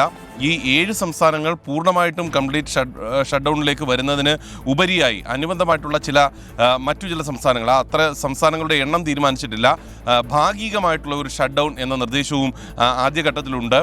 ഈ ഭാഗികമായിട്ടുള്ള ഷട്ട് ഡൗൺ കൊണ്ട് ഉദ്ദേശിക്കുന്നത് അടുത്ത ഘട്ടത്തിലേക്ക് എത്തുമ്പോൾ എന്തായാലും ആ സംസ്ഥാനങ്ങളും സമ്പൂർണ്ണമായിട്ടുള്ള ഷട്ട് ഡൗണിലേക്ക് എത്തിയേ മതിയാകൂ. അത് അടുത്ത ഘട്ടത്തിലേക്ക് എത്തുമ്പോൾ ഈ കംപ്ലീറ്റ് ഷട്ട് ഡൗണിലുള്ള ദിവസങ്ങളുടെ എണ്ണം പരിമിതപ്പെടുത്താൻ സാധിക്കുമോ എന്നൊരു ചിന്തയുടെ അടിസ്ഥാനത്തിലാണ് ഇത്തരത്തിലുള്ള ഒരു നിഗമനം കേന്ദ്ര ആരോഗ്യ മന്ത്രാലയം എടുത്തിരിക്കുന്നത്. ഇതടക്കമുള്ള കാര്യങ്ങളിൽ നാളെ വിശദമായിട്ടുള്ള ചർച്ച വീണ്ടും നടക്കും. ഇതിൻ്റെ അടിസ്ഥാനത്തിലായിരിക്കും കാര്യങ്ങൾ തീരുമാനിക്കുക. ഏതായാലും വ്യത്യസ്ത സംസ്ഥാനങ്ങൾ, ഈ SKN നേരത്തെ സൂചിപ്പിച്ചതുപോലെ തന്നെ സംസ്ഥാനങ്ങൾ തന്നെ പ്രഖ്യാപിക്കുന്ന ഒരു സാഹചര്യം ഉണ്ടായിട്ടുണ്ട്. മഹാരാഷ്ട്ര ആണ് ഇതിലേറ്റവും പ്രധാനപ്പെട്ടത്. മഹാരാഷ്ട്ര സർക്കാരിൻ്റെ ആരോഗ്യ സെക്രട്ടറി കേന്ദ്ര ആരോഗ്യ മന്ത്രാലയത്തിൻ്റെ സെക്രട്ടറിയുമായി ചർച്ചകൾ നടത്തിയിരുന്നു. ഇതിനുശേഷമാണ് സംസ്ഥാനം തന്നെ ഇക്കാര്യം പ്രഖ്യാപിക്കാനായിട്ടുള്ള അനുവാദം കേന്ദ്ര സർക്കാർ നൽകുകയും അതിൻ്റെ അടിസ്ഥാനത്തിൽ പ്രഖ്യാപിക്കുകയും ചെയ്തിരിക്കുന്നത്. മുംബൈ കോർപ്പറേഷൻ പരിധിയിൽ, മുംബൈയിലുള്ള കോർപ്പറേഷനുകളുടെ പരിധിയിൽ ഈ കാര്യം പൂർണ്ണമായിട്ടും നടപ്പാക്കാൻ 144 അടക്കം നടത്തി പ്രഖ്യാപിച്ചുകൊണ്ട് മുന്നോട്ട് പോകാനായിട്ടുള്ള തീരുമാനവും ഉണ്ടായിരിക്കുന്നു. ഡൽഹി അടക്കമുള്ള രാജ്യതലസ്ഥാനമായിട്ടുള്ള ഡൽഹിയിലും കംപ്ലീറ്റ് ഷട്ട് ഡൗൺ ആണ് പ്രഖ്യാപിച്ചിരിക്കുന്നത്. നാളെ മുതൽ സർക്കാർ ഓഫീസുകളും ഒന്നും പ്രവർത്തിക്കില്ല. ഡോക്ടർ തോമസ് ഐസക്, അതായത് നാളെ നടക്കുന്ന ഉന്നത സമിതിയിൽ ചില തീരുമാനങ്ങൾ വരും എന്ന് പറയുന്നു. ഇപ്പോൾ ഏറ്റവും അവസാനം കിട്ടുന്ന റിപ്പോർട്ട് അനുസരിച്ച് കാസർഗോഡ് ജില്ലയിൽ മാത്രമേ ഒരു ലോക്ക്ഡൗൺ അല്ലെങ്കിൽ ഒരു പെർഫെക്റ്റ് ഷട്ട് ഡൗൺ ഉണ്ടാകുന്നുള്ളൂ എന്ന് പറയുന്നു. നാളത്തെ യോഗത്തെക്കുറിച്ച് താങ്കൾക്കുള്ള അറിവ് എന്താണ്? ഇല്ല, നാളത്തെ യോഗത്തെക്കുറിച്ച് എനിക്ക് അറിഞ്ഞുകൂടാ. അപ്പോൾ അത് നാളത്തെ യോഗം കഴിഞ്ഞിട്ട് അവിടുത്തെ ചർച്ചകൾ വരട്ടെ. അല്ല ഞാൻ ചോദിക്കുന്നത് കേരള സർക്കാർ കർശനമായ നിലപാടുകൾ സ്വീകരിക്കാൻ തയ്യാറാണ്. കർശനമായ നിലപാടുകൾ സ്വീകരിച്ചു വരുന്നു. പക്ഷേ ഒരു 7 ജില്ല, കേരളത്തിൻ്റെ പകുതി സ്ഥലം ഇന്നത്തേതുപോലെ അങ്ങ് ലോക്ക്ഡൗൺ ആക്കി കഴിഞ്ഞിട്ടുണ്ടെങ്കിൽ സംസ്ഥാന സർക്കാരിന് പല ഉത്തരവാദിത്തങ്ങളുണ്ട്. വളരെ ഗൗരവത്തിൽ ആലോചിച്ചെടുക്കേണ്ട തീരുമാനമാണിത്. അപ്പോൾ അത്തരത്തിലുള്ളൊരു ആലോചന സംസ്ഥാനത്ത് നടക്കുന്നതിൻ്റെ അടിസ്ഥാനത്തിൽ സംസ്ഥാന സർക്കാർ ഉചിതമായ തീരുമാനമെടുക്കും. ഇവിടെ വന്ന റിപ്പോർട്ടുകൾ വെച്ച് നോക്കുമ്പോൾ കാസർഗോഡാണ് കാര്യങ്ങൾ കൈവിട്ടു പോയിട്ടുള്ള നിലയിലേക്ക് വന്നിട്ടുള്ളത്. അവിടെ പൊതുഗതാഗതം അടക്കം നിയന്ത്രിക്കുന്നു. ഇനിയിപ്പോൾ എല്ലാവരും വീടിനുള്ളിൽ നിൽക്കണോ എന്നുള്ളതിനെക്കുറിച്ചുള്ള തീരുമാനങ്ങളിലേക്ക്, കർശനമായ നിലപാടുകളിലേക്ക് വേണ്ടി വന്നാൽ പോകേണ്ടി വരും. പക്ഷേ അത്തരത്തിലുള്ളൊരു സ്ഥിതിവിശേഷം മറ്റ് ജില്ലകളിലായിട്ടില്ല എന്നാണ് എൻ്റെ ഒരു പ്രാഥമിക നിഗമനം. ഞാനിപ്പോൾ എൻ്റെ വിദഗ്ധനോ വിലയിരുത്താൻ പറ്റുന്ന ആളോ. ഡോക്ടർ തോമസ് ഐസക്, താങ്കൾ അറിയപ്പെട്ട ഒരു ധനതത്വ ശാസ്ത്രജ്ഞനാണ്, എനിക്കറിയാം. എന്നിരുന്നാലും സംസ്ഥാനത്തെ ധനകാര്യം കൈകാര്യം ചെയ്യുന്ന വകുപ്പ് മന്ത്രി എന്ന നിലയിൽ താങ്കൾക്കും ചില കണക്കൂട്ടലുകൾ ഉണ്ടാകുമല്ലോ. ഇതിലും കുറച്ച് റിപ്പോർട്ടുകളുള്ള സംസ്ഥാനമാണ് ഇപ്പോൾ ഈ 7 സംസ്ഥാനങ്ങളാണ് ഇങ്ങനെയുള്ള ലോക്ക്ഡൗൺ പ്രഖ്യാപിച്ചിരിക്കുന്നത്. അതായത് നമുക്ക് ഇതിനകത്ത് ഉണ്ടാകുന്ന ഒരു കാലവിളംബത്തിന് നമ്മൾ കൊടുക്കേണ്ടി വരുന്ന വില ഗുരുതരമാകുമോ എന്നാണ് ഒരു അവതാരകൻ എന്നുള്ളതിൽ എൻ്റെ ചോദ്യം. കാലവിളംബം ഉണ്ടാവില്ല. നാളെ ഇതിനെ ബന്ധപ്പെട്ട എല്ലാവരും കൂടിച്ചേർന്ന് ഗൗരവമായിട്ട് കേന്ദ്ര സർക്കാർ പറഞ്ഞിരിക്കുന്ന കാര്യങ്ങൾ എന്ത്, നമ്മുടെ സംസ്ഥാനത്തിലെ ഓരോ ജില്ലയിലെയും നിലയെക്കുറിച്ച് നമ്മുടെ വിലയിരുത്തൽ എന്ത്. ഇടുക്കിയിൽ ഒരാൾ രോഗം സ്ഥിരീകരിച്ചിട്ടുണ്ട്. ഇടുക്കി ജില്ല നമ്മൾ ഷട്ട് ഡൗൺ ചെയ്യേണ്ട ആവശ്യമുണ്ടോ? വളരെ കൃത്യമായിട്ട് അദ്ദേഹത്തിൻ്റെ റൂട്ടും കാര്യങ്ങളും നമ്മൾ കണ്ടുപിടിച്ചിട്ടുണ്ട്. അയാളെ ഐസൊലേറ്റ് ചെയ്തിട്ടുണ്ട്. ഇതിനു പറ്റിയ ആളുകളെ മുഴുവനും നമ്മൾ നിരീക്ഷണത്തിൽ കൊണ്ടുവന്നിട്ടുണ്ട്. ബാക്കിയുള്ള മുഴുവൻ ജനങ്ങളെയും ലോക്ക്ഡൗൺ ചെയ്യേണ്ട ആവശ്യം എന്താണ്? അപ്പോൾ അത് വളരെ വിശദമായിട്ട് പരിശോധിച്ച് നാളെ നിശ്ചയമായിട്ടും തീരുമാനമെടുക്കും. ഇത് അനന്തമായിട്ട് നീണ്ടുപോയിട്ട് പിൻവിട്ടു പോകുന്നൊരു സുവിശേഷം ഉണ്ടാവില്ല. പക്ഷേ കേന്ദ്ര സർക്കാർ അങ്ങ് പറഞ്ഞ ഉടനെ തന്നെ അത് ഇവിടെ അങ്ങ് നടപ്പാക്കുന്നു പോകുന്ന രീതിയിലേക്ക് നമുക്ക് അവലംബിക്കാൻ കഴിയില്ല. കാരണം സംസ്ഥാന സർക്കാർ ഉത്തരവാദിത്വമുണ്ട്. ഇപ്പോൾ ആളുകൾക്ക് ഭക്ഷണം കിട്ടുന്നില്ല, ആളുകൾ പാനിക്കാവുന്നു. ആരാ ഉത്തരവാദിത്വം പറയാ? സംസ്ഥാന സർക്കാർ വേണ്ട കൈകാര്യം ചെയ്യാനായിട്ട്. അപ്പോൾ ഇതെല്ലാം സംബന്ധിച്ചിട്ടുള്ള കാര്യങ്ങൾ ചർച്ച ചെയ്യണം. വേണ്ടി വന്ന പ്രതിപക്ഷമായിട്ട് ചർച്ച ചെയ്യണം. ഡോക്ടർ, ഞാൻ ഒരു കാര്യം ചോദിച്ചു ഡോക്ടറെ. അതായത് ഇങ്ങനെ ഒരു വലിയൊരു തീരുമാനം കേന്ദ്രതലത്തിൽ പ്രഖ്യാപിക്കുമ്പോൾ സംസ്ഥാനങ്ങളെ അവർ വിശ്വാസത്തിലെടുത്തില്ല എന്ന് വേണം മനസ്സിലാക്കാൻ. സംസ്ഥാനങ്ങളിൽ നിന്ന് കേന്ദ്ര സർക്കാരിന് പല രീതിയിൽ റിപ്പോർട്ട് കിട്ടാം.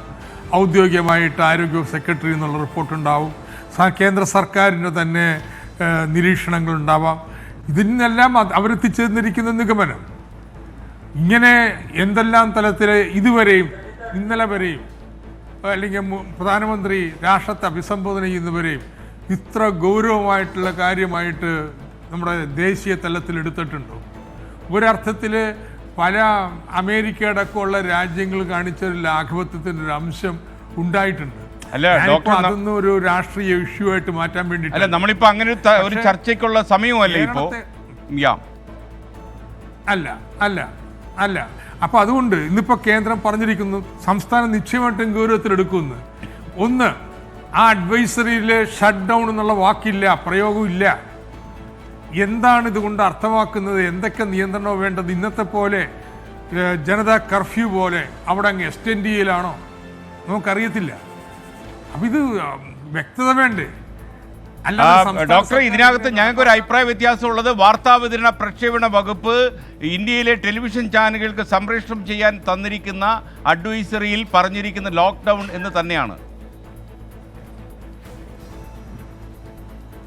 ശരി, ഞാൻ ഫോണിലൂടെയാണ് സംസാരിച്ചത്. ഞാൻ വീട് വിട്ട് സെക്രട്ടേറിയറ്റിൽ പോയിട്ടില്ല. അങ്ങനെയില്ല എന്ന് പറയും. ഓക്കെ ഡോക്ടർ, അത് കുഴപ്പമില്ല. ഞാൻ ഒരു കാര്യം ചെയ്യാം.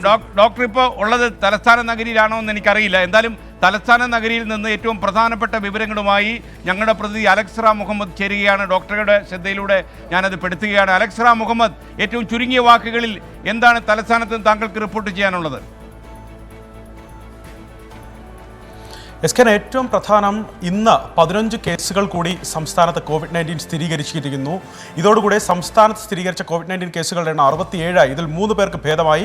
64 പേർ വിവിധ ജില്ലകളിലായി ആശുപത്രികളിൽ ചികിത്സയിലുണ്ട് എന്നുള്ളതാണ് ഏറ്റവും പ്രധാനം. നമ്മൾ നേരത്തെ പറഞ്ഞു വെച്ച, അല്ലെങ്കിൽ ധനമന്ത്രി തന്നെ പറഞ്ഞു വെച്ച ഇടത്തു നിന്നാണ് തുടങ്ങാനുള്ളത്. കാരണം ഈ 9 മണിക്ക് അവസാനിക്കുന്ന കേന്ദ്ര സർക്കാർ പ്രധാനമന്ത്രി പ്രഖ്യാപിച്ച ജനതാ കർഫ്യൂ അത് തുടരും, അല്ലെങ്കിൽ തുടരണം, വീട്ടിൽ തന്നെ ജനങ്ങൾ തങ്ങണമെന്ന് ചീഫ് സെക്രട്ടറി അല്പം മുമ്പാണ് മാധ്യമങ്ങൾക്ക് മുന്നിൽ വ്യക്തമാക്കിയത്. അതായത് സംസ്ഥാന സർക്കാർ കർശനമായ നിയന്ത്രണത്തിലേക്ക് കടക്കുന്നു. ആൾക്കൂട്ടങ്ങൾ ഒഴിവാക്കണം, പൊതുജനങ്ങൾ നിരത്തുകളിൽ ഇറങ്ങുന്നത് അല്ലെങ്കിൽ അത്തരം സമ്പർക്കം കുറയ്ക്കണമെന്ന് സംസ്ഥാന സർക്കാരിന് വേണ്ടി ചീഫ് സെക്രട്ടറി വ്യക്തമാക്കുന്നുണ്ട്. പക്ഷേ അദ്ദേഹം തന്നെ ഇത് സംബന്ധിച്ച ഒരു വിശദീകരണം നൽകിയിട്ടുണ്ട്. നിലവിൽ കാസർഗോഡ് ജില്ലയിൽ മാത്രമാണ് ഒരു സമ്പൂർണ്ണ നിയന്ത്രണത്തിലേക്ക് പോകാനുള്ള ഒരു തീരുമാനം നിലവിലെടുത്തിട്ടുള്ളത്. മറ്റു ജില്ലകൾക്ക് ഇത് ബാധകമല്ല എന്ന് അദ്ദേഹം പറയുന്നുണ്ട്. പക്ഷേ ഏറ്റവും പ്രധാനം, മറ്റു ജില്ലകൾ ഇപ്പോൾ ഏറ്റവും ഒടുവിൽ വരുന്ന വാർത്തകൾ അനുസരിച്ച് കോഴിക്കോട് ജില്ലയിൽ നിരോധനാജ്ഞ പ്രഖ്യാപിച്ചിട്ടുണ്ട്. ഇത്തരം മറ്റു ജില്ലകളിലേക്ക് കൂടി കർശന നിയന്ത്രണം വരുന്നു എന്നുള്ളത് നമുക്ക് തള്ളിക്കളയാനാവില്ല.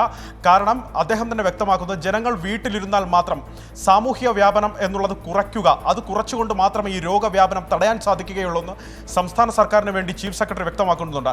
അതിനുവേണ്ടിയുള്ള നിയന്ത്രണങ്ങൾ ഉറപ്പായി ഉണ്ടാകും. അതായത് അവശ്യ സാധനങ്ങൾ ആവശ്യത്തിന് ലഭ്യമാക്കുന്നതിനുള്ള നടപടികൾ സംസ്ഥാന സർക്കാർ ചെയ്യുമെന്ന് പറയുന്നു. പക്ഷേ അനാവശ്യമായി പുറത്തിറങ്ങുന്നതും അനാവശ്യമായി കടകൾ തുറന്നു വെക്കുന്നതും അനാവശ്യമായി പുറത്തേക്ക് മാളുകളടക്കമുള്ള ബീച്ചുകളടക്കമുള്ള കേന്ദ്രങ്ങളിലേക്ക് പോകുന്നതിനെല്ലാം സംസ്ഥാനത്തുടനീളം കർശന നിയന്ത്രണം വരുമെന്ന് തന്നെയാണ് സംസ്ഥാന സർക്കാരിന് വേണ്ടി ചീഫ് സെക്രട്ടറി വ്യക്തമാക്കിയത്. ഇതിൻ്റെ ഏറ്റവും ഒടുവിലത്തെ വിശദീകരണം നാളെ നടക്കുന്ന ഉന്നതതല യോഗത്തിന് ശേഷം മുഖ്യമന്ത്രി തന്നെ നൽകുമെന്നാണ് നമുക്ക് അറിയാൻ കഴിയുന്നത്. ഏറ്റവും പ്രധാനപ്പെട്ട ദീർഘദൂര സർവീസുകളടക്കം, അതായത് അന്തർ സംസ്ഥാന സർവീസുകളടക്കം നിലവിൽ നിർത്തിവെച്ചിട്ടുണ്ട്.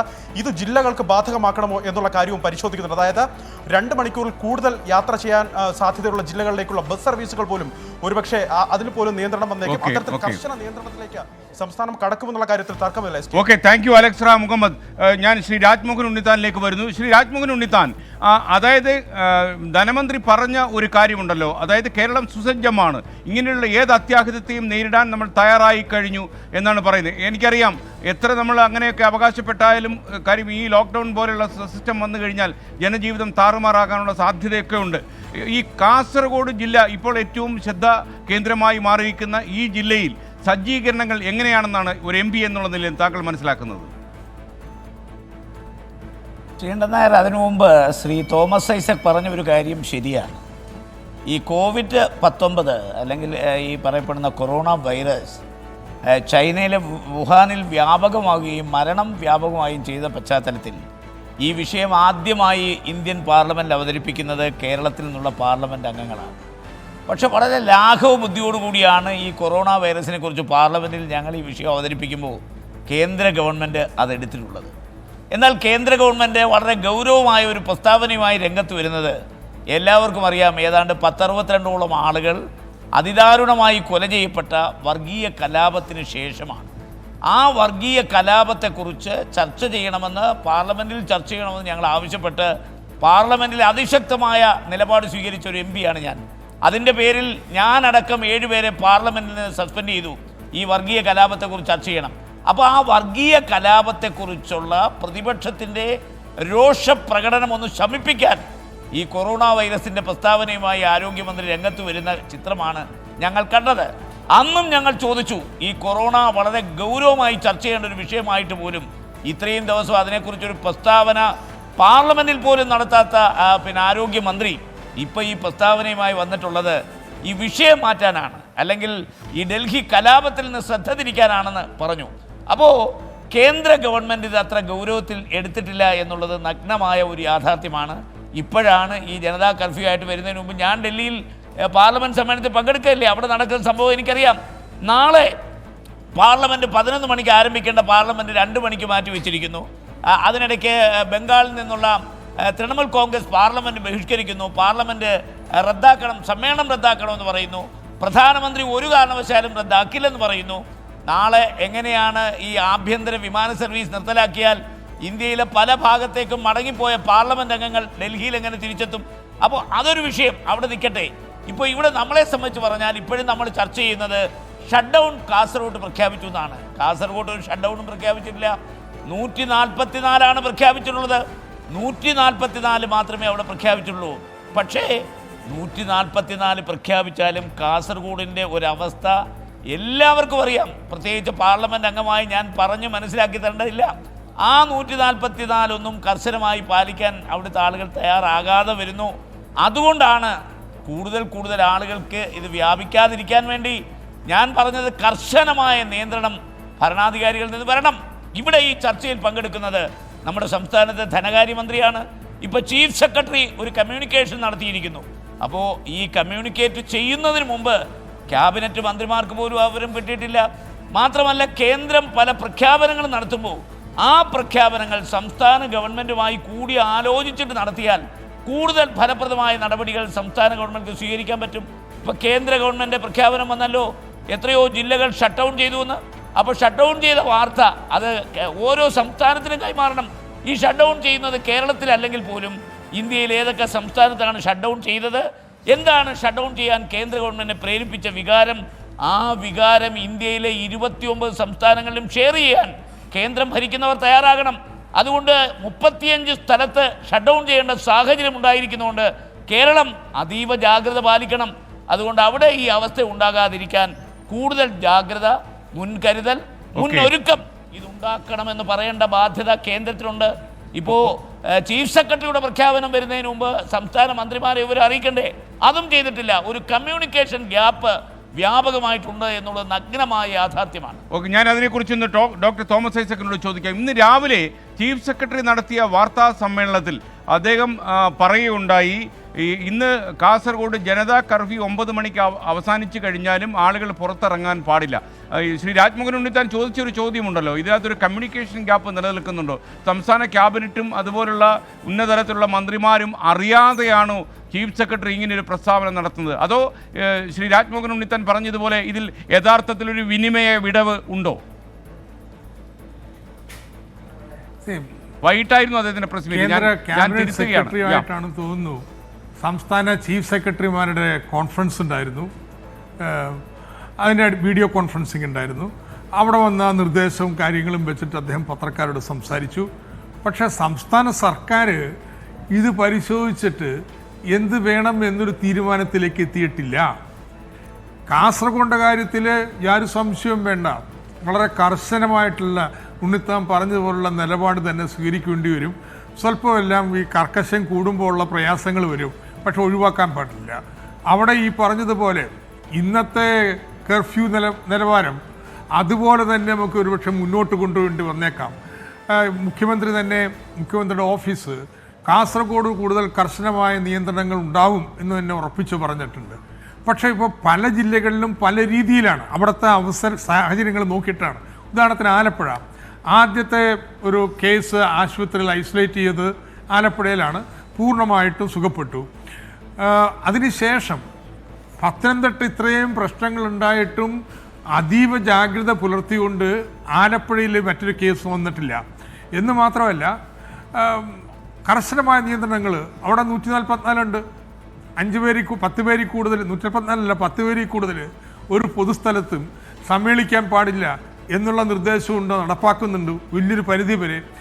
അപ്പോൾ ഓരോ സ്ഥലത്തെയും സാഹചര്യങ്ങൾ കണക്കിലെടുത്തുകൊണ്ട് ഓരോ ജില്ലകളിലും നിലപാടുകൾ എടുത്തിട്ടുണ്ട്. കേരളം ഒരു അലംഭാവം സ്വീകരിക്കുന്നു എന്നുള്ളതല്ല.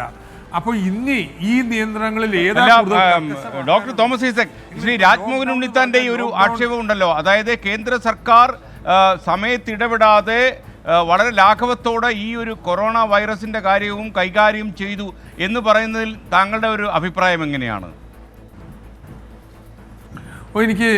ഞാൻ പൂർണ്ണമായി യോജിപ്പാണ്.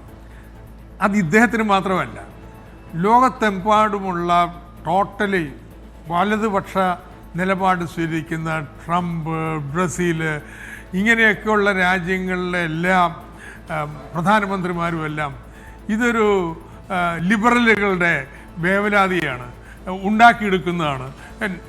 ട്രംപ് ആണെങ്കിൽ ഫെബ്രുവരി 15 വരെ 47,000 പേര് ഫ്ലൂ കൊണ്ട് അമേരിക്ക മരിച്ചിട്ടുണ്ടെന്നെല്ലാം കണക്ക് പറഞ്ഞ് കളിച്ചതാണ്.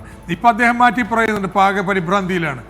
അപ്പൊ ഇത് മാത്രമല്ല അദ്ദേഹം ഇതൊരു ചൈന വൈറസ് ആണെന്ന് സമീപനത്തില് ഇത്തരത്തിൽ വളരെ അലംഭാവം, ഇതൊക്കെ ലിബറലുകളുടെ വേവലാതിയാണ് എന്നുള്ളതാണ് അവരുടെ പക്ഷം. അത് ഇന്ത്യയിലെ ഭരണാധികാരികൾക്കും ആ പാളിച്ച ഉണ്ടായിട്ടുണ്ട്. ഇപ്പം അതിപ്പോൾ തെറ്റുപറ്റിപ്പോയി പറയുന്നതും വേണ്ട, നമുക്ക് രാജ്യത്തൊരു വിപത്തുണ്ടെന്ന് എല്ലാവരും അംഗീകരിക്കുന്നു. അത് യോജിച്ച് കൈകാര്യം ചെയ്യണമെന്നുള്ളത് നോക്കാം. ശ്രീ രാജ്മോഹൻ ഉണ്ണിത്താൻ, ഒറ്റവാചകത്തിൽ ഞാൻ ചോദിച്ചാൽ, നാളെ പാർലമെന്റ് സമ്മേളിക്കുകയാണെങ്കിൽ, എന്തായാലും അതിനകത്ത് അങ്ങനെ ഒരു കണ്ടീഷണൽ ക്ലാസ് പറയേണ്ടി വരുമല്ലോ, സമ്മേളിക്കുകയാണെങ്കിൽ ഇക്കാര്യം കോൺഗ്രസ് പാർലമെന്റിൽ ശക്തിയായി ഉന്നയിക്കുമോ? ഈ കൊറോണ പോലെയുള്ള ഒരു മഹാവ്യാധിയെ നേരിടാൻ, മാരിയെ നേരിടാൻ നമ്മുടെ സർക്കാർ അലംഭാവം കാണിച്ചു, കേന്ദ്ര സർക്കാർ എന്ന് പറയുന്ന രീതിയിൽ ഉയർത്തിപ്പിടിച്ച് നിങ്ങൾ പ്രക്ഷുബ്ധമാക്കുമോ സഭ? തീർച്ചയായിട്ടും. അതിനെന്താ തർക്കം? നാളെ 11 മണിക്ക് ആരംഭിക്കേണ്ട സമ്മേളനം 2 മണിക്ക് ആരംഭിച്ചിരിക്കും. അതിന് യാതൊരു തർക്കവുമില്ല. കാര്യം പ്രധാനമന്ത്രി ഒരു കാരണവശാലും ഈ സഭ നിർത്തിവെക്കില്ലെന്നും ഈ സഭ ഏപ്രിൽ 3 വരെ തുടരുമെന്നും പറഞ്ഞിട്ടുണ്ട്. സാഹചര്യം മാറി വന്നിട്ട് ഞാൻ വീണ്ടും നാളെ പാർലമെൻറ്റ് ഉണ്ടാകുമോ എന്ന സംശയം അല്ലെങ്കിൽ ആശങ്ക പ്രകടിപ്പിച്ചപ്പോൾ ഉണ്ട് എന്ന് തീർത്ത് തന്നെയാണ് പറഞ്ഞിരിക്കുന്നത്. അപ്പോൾ നാളെ ഉച്ചയ്ക്ക് 2 മണിക്ക് പാർലമെൻറ്റിൽ അതിശക്തമായി ഞങ്ങൾ ഇതിനെതിരെ സംസാരിക്കും, ശബ്ദമുയർത്തും, പ്രതിഷേധം അറിയിക്കും. കേന്ദ്ര ഗവൺമെൻറ് നമ്മുടെ രാജ്യം, ശ്രീകണ്ഠൻ നായർ, നമ്മുടെ രാജ്യം ഗുരുതരമായ സാമ്പത്തിക പ്രതിസന്ധിയിലേക്ക് പോകാൻ പോവുകയാണ്. വളരെ ഗുരുതരമാണ് സിറ്റുവേഷൻ. ആ സിറ്റുവേഷനെ ഗവൺമെൻറ് വളരെ ലാഘവത്തോടു കൂടിയാണ് കേന്ദ്ര ഗവൺമെൻറ് കണ്ടിട്ടുള്ളത്. അത് ശക്തമായ പ്രതിഷേധം നാളെ പാർലമെൻറ്റ് ഉണ്ടായിരിക്കും. ഒരു സസ്പെൻഷൻ കൂടി വാങ്ങിക്കേണ്ടി വന്നാലും നാളെ പ്രക്ഷുബ്ധമാകും പാർലമെന്റ്, ഒരു തർക്കവുമില്ല.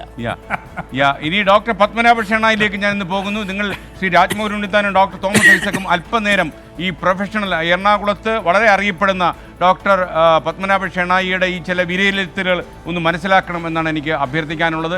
ഡോക്ടർ ഷെണായി, താങ്കളുടെ നിരീക്ഷണം, താങ്കളുടെ ഒരു പ്രസൻറ്റേഷൻ ഉണ്ട് എന്നെനിക്കറിയാം. വളരെ സമയം കുറച്ചെടുത്തുകൊണ്ട് ഈ കൂടുതൽ കാര്യങ്ങൾ കമ്മ്യൂണിക്കേറ്റ് ചെയ്യാൻ കഴിയുന്ന രീതിയിൽ താങ്കൾ അതൊന്ന് അവതരിപ്പിച്ചാൽ വളരെ നന്നായിരുന്നു. ഡോക്ടർ തോമസ് ഐസക്കിനും ശ്രീ രാജ്മോഹൻ ഉണ്ണിത്താനും ചില പുതിയ വെളിപാടുകൾ താങ്കൾക്ക് നൽകാൻ കഴിയുമെങ്കിൽ നന്നായി.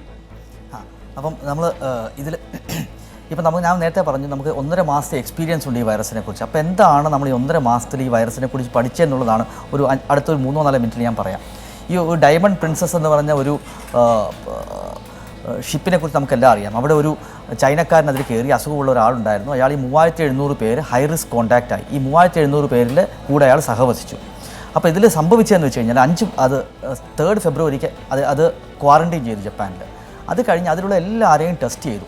നമുക്ക് കാണാൻ താഴത്ത് 3700 പേരുണ്ട്. 3700 പേരെയും ടെസ്റ്റ് ചെയ്ത് കഴിഞ്ഞപ്പോൾ എന്താ പറ്റിയെന്ന് വെച്ച് കഴിഞ്ഞാൽ 696 പേർക്ക് അസുഖമുണ്ടോ എന്ന് നമുക്ക് മനസ്സിലായി. അത് 700 പേർക്ക് അസുഖമുണ്ട്.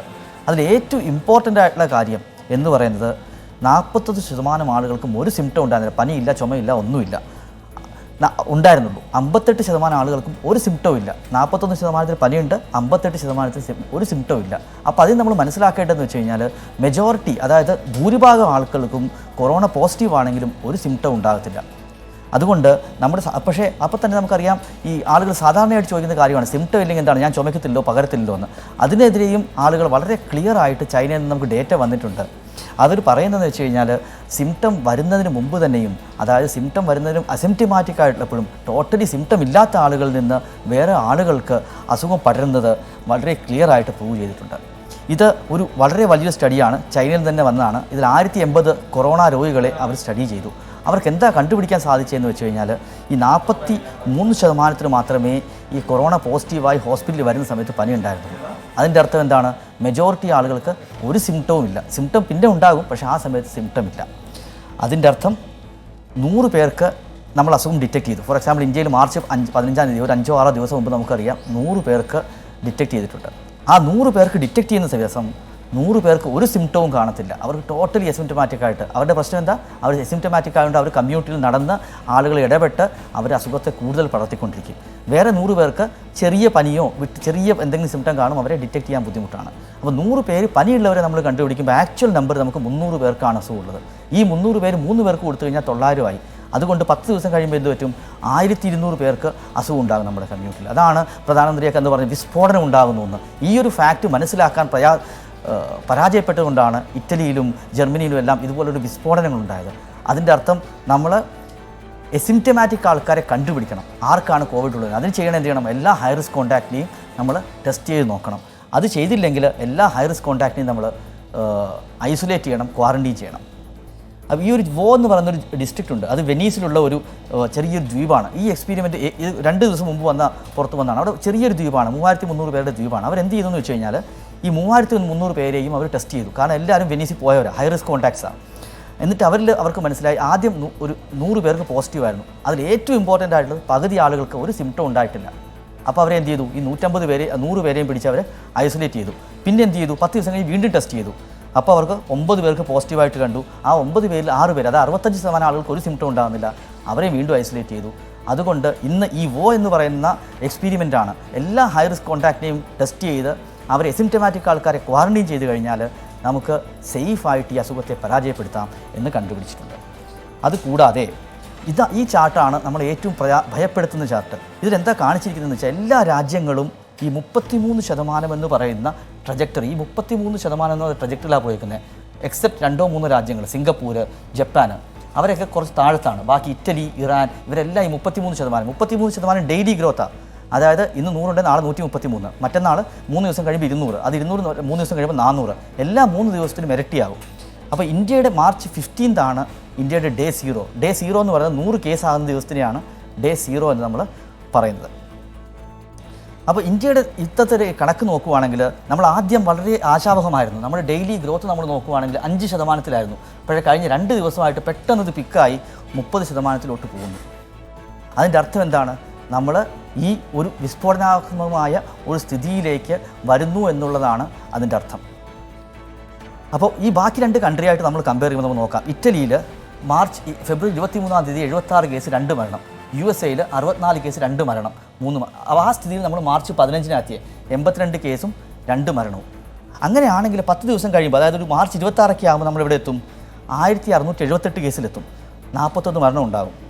അതേസമയം ഏപ്രിൽ 6-നാണെങ്കിലോ 17,000 കേസും അതുപോലെ തന്നെ 1200 മരണവും കാണും. അതൊരു ഭയാനകമായിട്ടുള്ള ഒരു സിറ്റുവേഷനാണ്. നമുക്ക് തടയാൻ പറ്റും. അപ്പോൾ ഈ 33% ഗ്രോത്ത് വെച്ച് വരുവാണെങ്കിൽ നമുക്കറിയാം, ഒരു 15 ഏപ്രിലോ 20 ഏപ്രിലോ ഒക്കെ ആകുവാണെങ്കിൽ നമ്മൾ അത്രയും വരാതിരിക്കട്ടെ. നമ്മൾ ഇറ്റലി കുറച്ച് താഴ്ത്താണത്. 82,000 കേസ് വരെ ഇന്ത്യയിൽ ഉണ്ടാകാനുള്ള സാധ്യതയുണ്ട്. It is A huge growth. കേരളത്തിൽ 12,000 കേസ് വരെ വരാം. നമുക്ക് ബെഡുകൾ വളരെ കുറവാണ്. എല്ലാവരും പറയാറുണ്ട്, മറ്റ് രാജ്യങ്ങളായിട്ട് കമ്പയർ ചെയ്യുമ്പോൾ നമുക്കറിയാം, ജപ്പാനിലൊക്കെ 10-20 ബെഡുള്ളപ്പോൾ നമുക്ക് ഒരു ബെഡാണ് 1000 പേർക്കുള്ളത്. അപ്പോൾ നമുക്കുള്ള ഒരേ ഒരു വഴി എന്ന് വെച്ച് കഴിഞ്ഞാൽ കേസുകളുടെ എണ്ണം കുറയ്ക്കുക എന്നുള്ളത് മാത്രമേ ഉള്ളൂ. അതിനെന്താ ചെയ്യേണ്ടത്? ലോക്ക്ഡൗണാണ് ചെയ്യേണ്ടത്. അതിലാണ് നമ്മൾ വന്നിരിക്കുന്നത്. ഈ ലോക്ക്ഡൗണെ കുറിച്ച് പറയുമ്പോൾ ഈ വുഹാനാണ് നമുക്ക് മുമ്പിലുള്ള ഏറ്റവും നല്ല മോഡൽ. അവർ വുഹാൻ എന്നാ അത് ലോക്ക്ഡൗൺ ചെയ്തതെന്ന് വെച്ച് കഴിഞ്ഞാൽ ജനുവരി 24-ാം തീയതിയാണ് ജനുവരി 23-ാം തീയതി ലോക്ക്ഡൗൺ ചെയ്തു. അന്ന് അവർക്ക് 400 കേസാണ് അവിടെ ഡിറ്റക്റ്റഡ് ആയിട്ടുണ്ടായിരുന്നത്. 400 പുതിയ കേസ് ഡിറ്റക്റ്റ് ചെയ്ത ദിവസമാണ് വുഹാൻ ലോക്ക്ഡൗൺ ചെയ്തത്. അത് കഴിഞ്ഞ് നമുക്കറിയാം ഒരാഴ്ച കൂടി കേസുകളുടെ എണ്ണം കൂടിക്കൊണ്ടേയിരുന്നു. അതിനുശേഷമാണ് കേസുകൾ കുറഞ്ഞു വരുന്നത്. അതിൻ്റെ അർത്ഥം എന്താണ്? ലോക്ക്ഡൗൺ ചെയ്ത് കഴിഞ്ഞാൽ വീണ്ടും കേസുകൾ കൂടും. കാരണം കമ്മ്യൂണിറ്റി കേസുകൾ ഓൾറെഡി ഉണ്ട്. അത് കഴിഞ്ഞ് മാത്രമേ കേസ് കുറഞ്ഞു വരത്തുള്ളൂ. അപ്പോൾ ഈ 400 കേസ് വന്നിട്ട് അവിടെയാണ് ലോക്ക്ഡൗൺ ചെയ്യുന്നത്. നമ്മൾ 400 കേസിന് വേണ്ടി വെയിറ്റ് ചെയ്യണോ?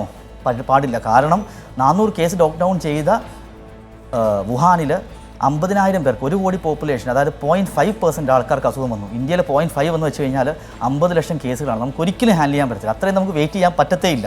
നമുക്കൊരു 5 കേസോ 10 കേസോ വന്ന് പുതിയ കേസുകൾ വരുന്നൊരു ഘട്ടം 2-3 ദിവസം ഉണ്ടെങ്കിൽ ഡെഫിനറ്റായിട്ട് നമ്മുടെ സ്റ്റേറ്റ് ലോക്ക്ഡൗൺ ചെയ്യണം. ഇതാണ് ഒരേ ഒരു വഴി. ഞാൻ ഇത് നേരത്തെ കാണിച്ചതായിട്ട് തന്നെയാണ്. 33% ആണെങ്കിൽ നമുക്കറിയാം 82,000 കേസ് വരെ വരാം. അതേസമയം അത് നമ്മൾ ജസ്റ്റ് ഒന്ന് കുറച്ചു, അത് 33% 20%-ലോട്ട് വന്നു കഴിഞ്ഞാൽ കേസുകൾ 80,000-ൽ നിന്ന് 11,000 ഞാൻ ചോദിക്കുന്നത്, ഇനിയിപ്പോൾ ഡോക്ടർ ചാർട്ടുകൾ കാണിച്ചു കഴിഞ്ഞു.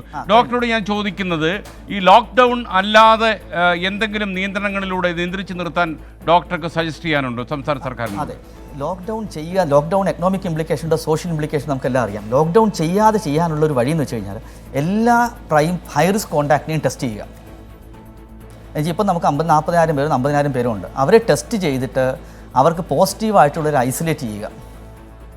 ഒറ്റവാചകത്തിൽ ഡോക്ടറോട് സമയക്കുറവുണ്ട് ഞാൻ ചോദിക്കുന്നു. അതായത് സമൂഹ വ്യാപനം എന്ന 3-ാം ഘട്ടത്തിലേക്ക് നമ്മൾ കടന്നില്ല എന്നാണ് മിക്ക ആളുകളും പ്രൊഫഷണലുകളും ഒക്കെ പറയുന്നത്. സംസ്ഥാന ആരോഗ്യവകുപ്പും അങ്ങനെ തന്നെയാണ് പറയുന്നത്. ഡോക്ടറുടെ അഭിപ്രായത്തിൽ അങ്ങനെ ഒരു സമൂഹ വ്യാപനത്തിലേക്ക് മൂക്കുകുത്തി വീഴാനുള്ള ഒരു സാഹചര്യം ഇന്ന് നിലനിൽക്കുന്നുണ്ടോ കേരളത്തിൽ? സാഹചര്യം ഇത് ആരോഗ്യമന്ത്രി തന്നെ പറഞ്ഞല്ലോ, നമ്മുടെ സാഹചര്യമുണ്ട്. അതുകൊണ്ടാണല്ലോ ഭയാനകമായ സിറ്റുവേഷനാണ്. അതിലോട്ട് കൂപ്പുകുത്താൻ ഇപ്പം മഹാരാഷ്ട്രയിൽ സംഭവിച്ചെങ്കിൽ നാളെ 2ാമത്തെ സ്ഥാനം കേരളത്തിൽ സംഭവിക്കാനുള്ള സാധ്യത ഉണ്ട്. അതൊന്നും ആരും ഡിനൈ ചെയ്യുന്നില്ല. എനിക്ക് തോന്നുന്നില്ല ഒരു ആരോഗ്യം അതിന് സാധ്യത ഇല്ല എന്ന് പറയുന്നില്ല. വ്യാപനം ഇപ്പോൾ സംഭവിച്ചോ അതോ ചൊവ്വാഴ്ചയോ ബുധനാഴ്ചയോ വ്യാഴാഴ്ച സംഭവിക്കുമോ എന്നുള്ളത് മാത്രമാണ്. കാരണം പ്ലാൻ എയും പ്ലാൻ ബിയും പ്ലാൻ സിയും ഒക്കെ കേരള ഗവൺമെൻറ്റും സെൻട്രൽ ഗവൺമെൻറ്റും ചെയ്തിട്ടുണ്ട്. ബെഡ്സ് അറേഞ്ച് ചെയ്യുന്നു, മാസ്ക് അറേഞ്ച് ചെയ്യുന്നു, എല്ലാം ചെയ്യുന്നുണ്ട്. പക്ഷേ അപ്പോൾ കമ്മ്യൂണിറ്റി വ്യാപനം നടന്നു തുടങ്ങിയെന്നുണ്ടെങ്കിൽ പിന്നെ ലോക്ക്ഡൗൺ ആണ് one of the best options. Doctor Thomas Isaac, അതായത് ഇദ്ദേഹം പറഞ്ഞൊരു കാര്യം, താങ്കൾ ഒരു ഗവേഷകനാണ് എന്നെനിക്കറിയാം. അതുകൊണ്ട് തന്നെ ഇദ്ദേഹത്തിൻ്റെ ഈ പവർ പോയിന്റ് പ്രസൻറ്റേഷനിലുള്ള കാര്യം താങ്കളുടെ മനസ്സിനെ ബാധിച്ചു കാണുമെന്നും എനിക്കറിയാം. അപ്പോൾ താങ്കളുടെ ഒരു വിലയിരുത്തൽ, അതായത് ഇപ്പോൾ നമ്മുടെ ആളുകൾ പെട്ടെന്ന് പാനിക് ആവുന്ന ഒരു ആളുകളാണ്. ഇപ്പോൾ തന്നെ പാനിക് പർച്ചേസ് എന്നൊക്കെ ഓമന പേരിട്ട് വിളിക്കുന്ന കാര്യങ്ങൾ മെട്രോ നഗരങ്ങളിലൊക്കെ ഉണ്ടായിക്കഴിഞ്ഞു. കടകളിലൊക്കെ ആൾക്കാർ തിങ്ങിക്കയറുകയാണ് സാധനങ്ങൾ വാങ്ങിച്ചു കൂട്ടാൻ വേണ്ടി. അതായത് 10 ദിവസത്തേക്ക് വാങ്ങിച്ചു കൂട്ടിയ പ്രശ്നം തീരുമെന്നാണ് ആൾക്കാർ വിചാരിക്കുന്നത്. അപ്പോൾ അങ്ങനെയൊന്നും അല്ലല്ലോ യാഥാർത്ഥ്യം. അപ്പോൾ താങ്കൾ ഈ സ്റ്റഡി കണ്ടപ്പോൾ താങ്കളുടെ മനസ്സിൽ ഇപ്പോൾ എന്താ തോന്നുന്നത്, പെട്ടെന്ന് പറഞ്ഞാൽ? ഞാനൊരു സംശയരഹിതമായിട്ട് ചൂണ്ടിക്കാണിക്കുന്നത്, സാമൂഹ്യ വ്യാപനത്തിലേക്ക് പോകുന്നതിന് മുമ്പ് തന്നെ നമ്മൾ ലോക്ക്ഡൗണിൽ കൊണ്ടുവന്നിട്ട് നിയന്ത്രിക്കണം എന്നുള്ളത് തന്നെയാണ്. പക്ഷേ ലോക്ക്ഡൗണിലേക്ക് പോകുമ്പോൾ സർക്കാരിന് ഉത്തരവാദിത്തങ്ങളുണ്ട്. ഇന്ന് രാത്രി വേണ്ടല്ലോ, 2 ദിവസമോ 3 ദിവസമോ നിങ്ങളുടെ ചാർട്ട് വെച്ച് തന്നെ നമുക്ക് എക്സ്ട്രാപ്പുളേറ്റ് ചെയ്യാം. നമുക്കൊരു 2 ദിവസവും കൂടി ഇടവേളയുണ്ട്, 3 ദിവസവും കൂടി. എന്തിനത് പറയുന്നത്? ഇതിനുള്ള പ്രിപ്പറേഷൻസ് വേണമെന്ന്. ഇവർക്ക് മിനിമം ആന്ധ്ര ഇന്ന് അരി കൊണ്ടുവരുന്നതിന് ആൾക്കാർ ലോറിക്കാർ പറയണത് അവരിങ്ങോട്ട് വരത്തില്ല, അവർക്കെന്നാൽ നിങ്ങൾക്ക് കൂടുതൽ പൈസ തരാം. ഒരു ചർച്ചയുടെ സംഘടനയായിട്ട് നാളെ വല്ലതും ചർച്ച നടത്തി അവരെ കൊണ്ടുവരാനുള്ള ഏർപ്പാട്, നമ്മളിവിടെ കൂടുതൽ അരി സ്റ്റോക്ക് ചെയ്യണം. ഇങ്ങനെയുള്ള ഓരോ കാര്യങ്ങളിലും നോക്കേണ്ടതുണ്ട്. എന്നിട്ട് വേണം നമ്മൾ ലോക്കൗട്ടിലേക്ക് പോകാൻ. അല്ലെങ്കിൽ നാളെ പാനിക്കും, ആളുകൾ ബോധപൂർവ്വം ലംഘിക്കുന്നതിലേക്ക് ജനങ്ങളുടെ അംഗീകാരമില്ലാതെ വളരെ അതോറിറ്റേറിയൻ വേയിൽ മാത്രം അല്ല ഡോക്ടർ, ഇങ്ങനെയൊക്കെയുള്ള നമ്മളൊരു ജനാധിപത്യ മര്യാദയിൽ ജനങ്ങളുടെ മുഴുവൻ അനുവാദം വാങ്ങിച്ചുകൊണ്ട് ഇത്തരം ഒരു കലാമിറ്റിയെ നമുക്ക് നേരിടാൻ പറ്റുമോ? ഡോക്ടർക്ക് അങ്ങനെ ഒരു വിശ്വാസമുണ്ടോ? ഇല്ല. പക്ഷെ ഇന്ന് വേണോ, അല്ലെങ്കിൽ 2 ദിവസം കൂടി ഉണ്ടോ? നിങ്ങൾ വെച്ച ഗ്രാഫ് തന്നെ നമുക്ക് വെച്ച് നോക്കാമല്ലോ. ഏപ്രിൽ 15 വരെ പോണ്ട, നമുക്ക് ഏപ്രിൽ 3 വരെ 4 വരെ 5 വരെ സമയമുണ്ടല്ലോ. അപ്പൊ അത് ഒരു ജഡ്ജ്മെന്റാണ്. ഈ കാര്യങ്ങളെല്ലാം നോക്കിയിട്ട് വളരെ ഒരു തീരുമാനമാണ്. ജഡ്ജ്മെന്റ് എടുക്കാനുള്ള ചർച്ച നടക്കണം. അല്ലാതെ നീജർക്ക് റിയാക്ഷനായിട്ട് ഒരാളിങ്ങനെ പറഞ്ഞു അപ്പം അതങ്ങ് ചെയ്യുക, വേറെ ആൾ പറയുന്നു ഇങ്ങനെ ഇങ്ങോട്ട് പോവാം. ഇല്ല, ഈ കേസ് അടക്കം ഈ പറഞ്ഞ കാര്യങ്ങളടക്കം വെച്ചുകൊണ്ട് ഗൗരവമായിട്ട് കൺസേൺ ഡിസിഷനിലേക്ക് പോകണം. എന്നു മുതൽ പാനിക് ഇല്ലാതിരിക്കാൻ വേണ്ടി we may go step by step.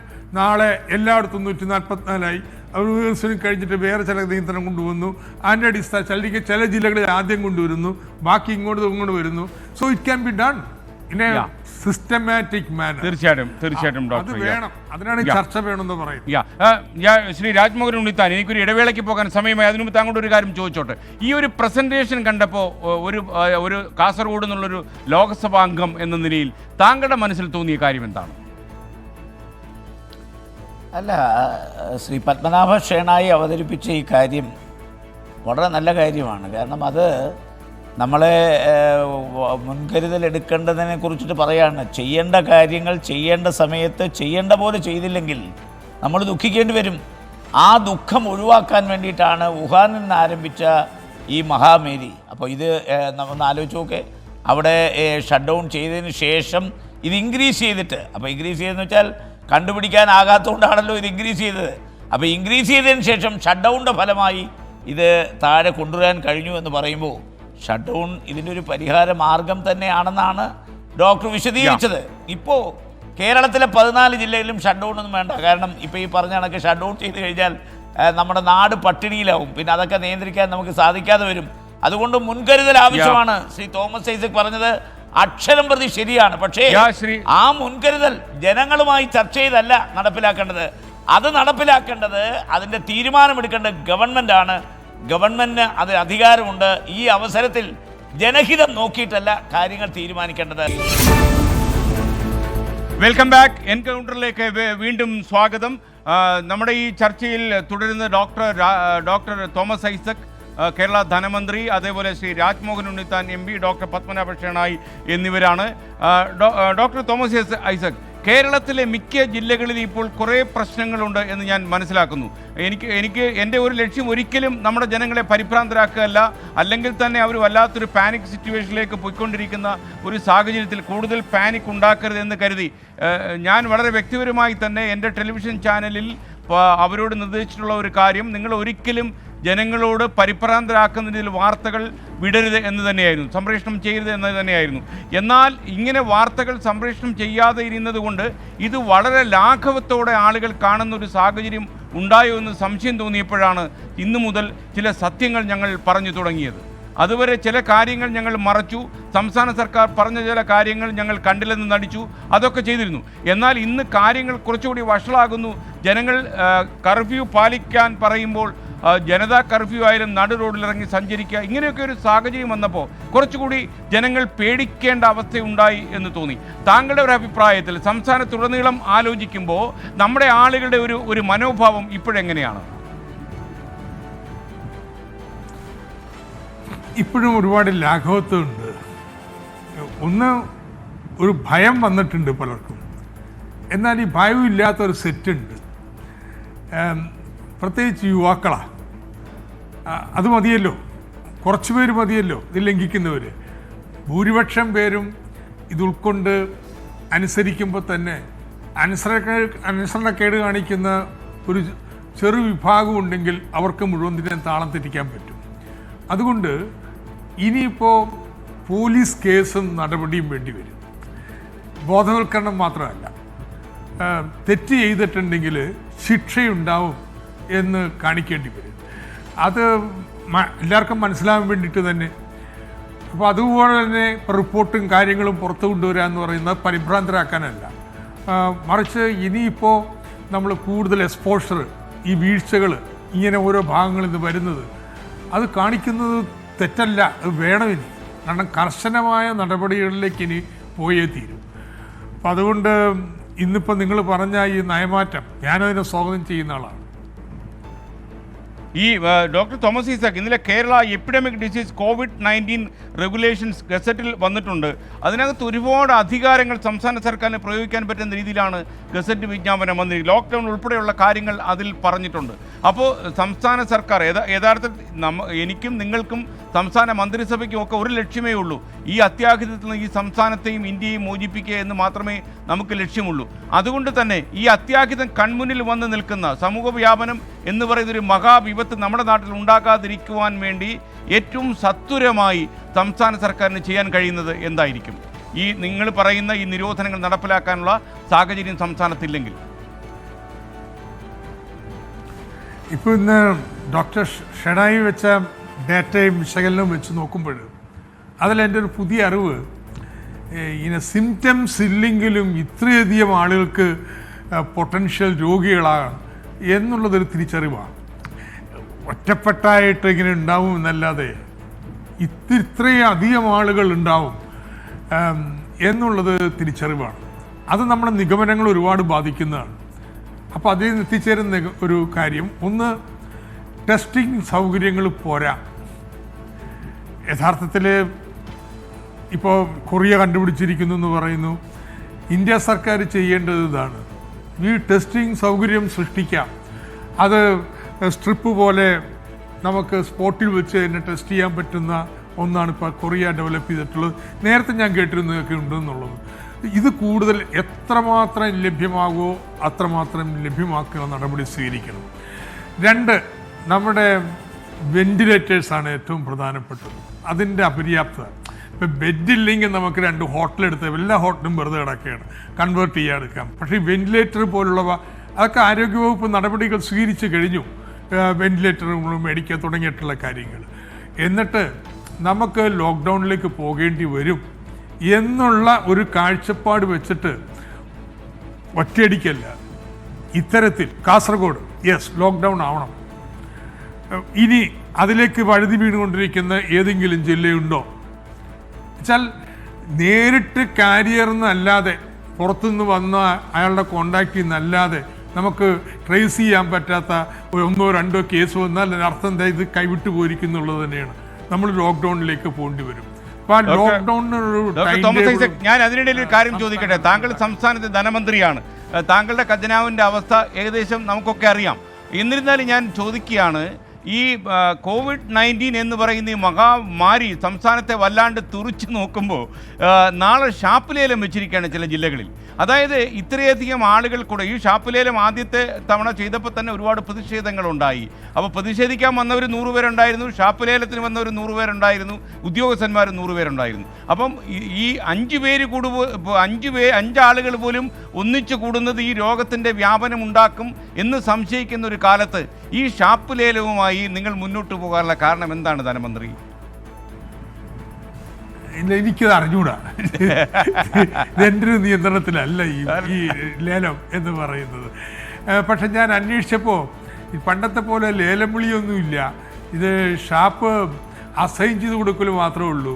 നേരത്തെ അത് നടത്തിക്കൊണ്ടിരിക്കുന്ന ആൾക്ക് ചോയ്സ് ഉണ്ട്, അയാളത് ആണെങ്കിൽ ആ ലയിപ്പിച്ചു കൊടുക്കുകയാണ് എന്നുള്ളൊരു വിശദീകരണവും കിട്ടിയത്. പണ്ടങ്ങനെയല്ല, ലേലം വിളിയാണ്, സംഘം ചേരാൻ ഒരുപാട് ആൾക്കാരുണ്ടാവാം. ഇപ്പം അതൊന്നും ഇല്ല, ആരുടെങ്കിലും തലയിൽ അടിച്ചേൽപ്പിക്കുന്ന പരിപാടിയാണ്. അപ്പം കൊടുക്കുന്ന ഏർപ്പാടാണ്.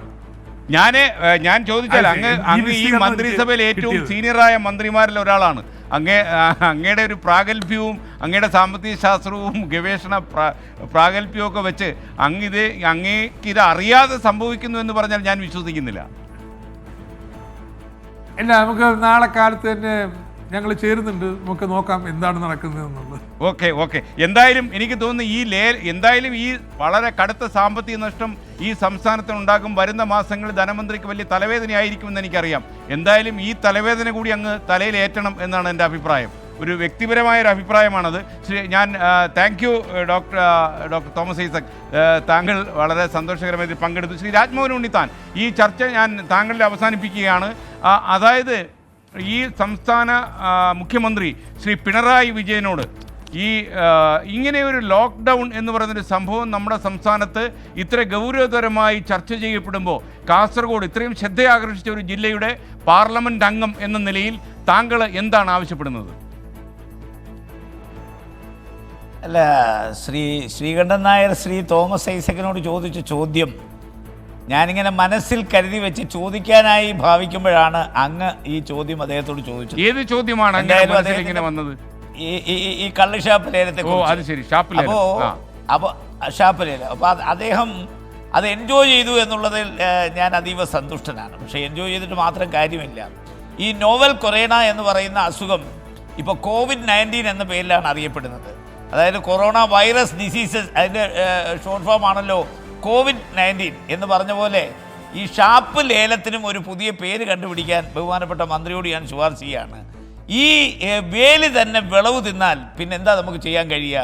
ഈ ഷാപ്പ് ലേലം നടത്തുക. അപ്പോൾ ലേലത്തിൽ പങ്കെടുക്കാൻ വരുന്ന ആൾ അറ്റൻഡ് ചെയ്ത് കൊടുത്താലും അതിൽ കുറേ പേര് വരുമല്ലോ.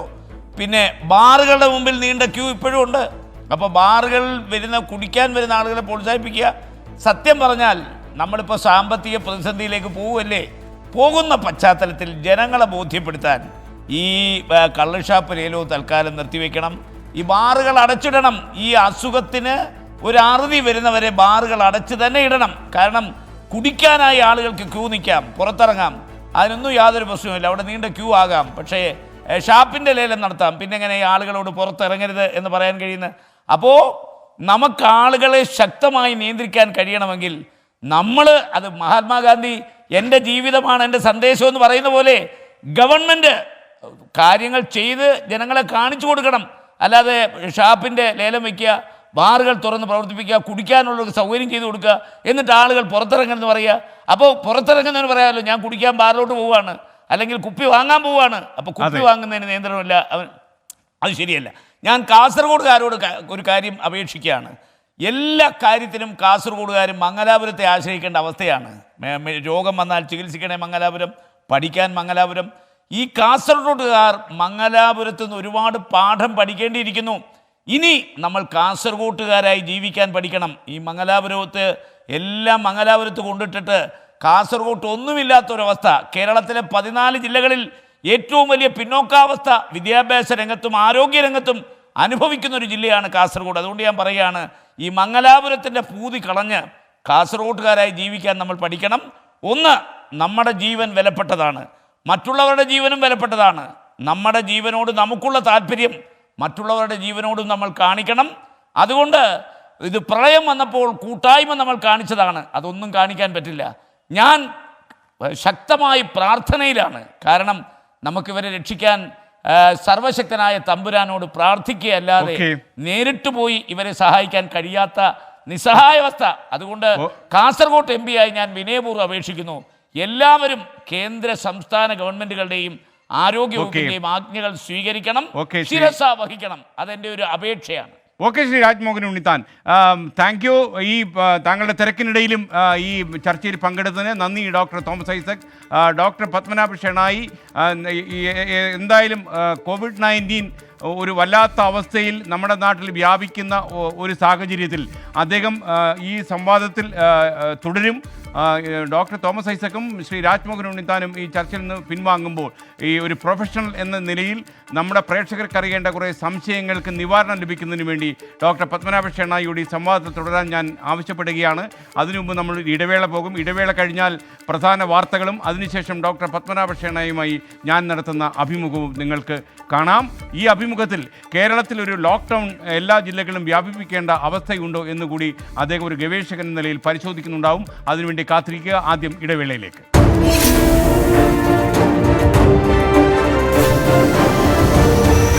We'll be back after the commercial.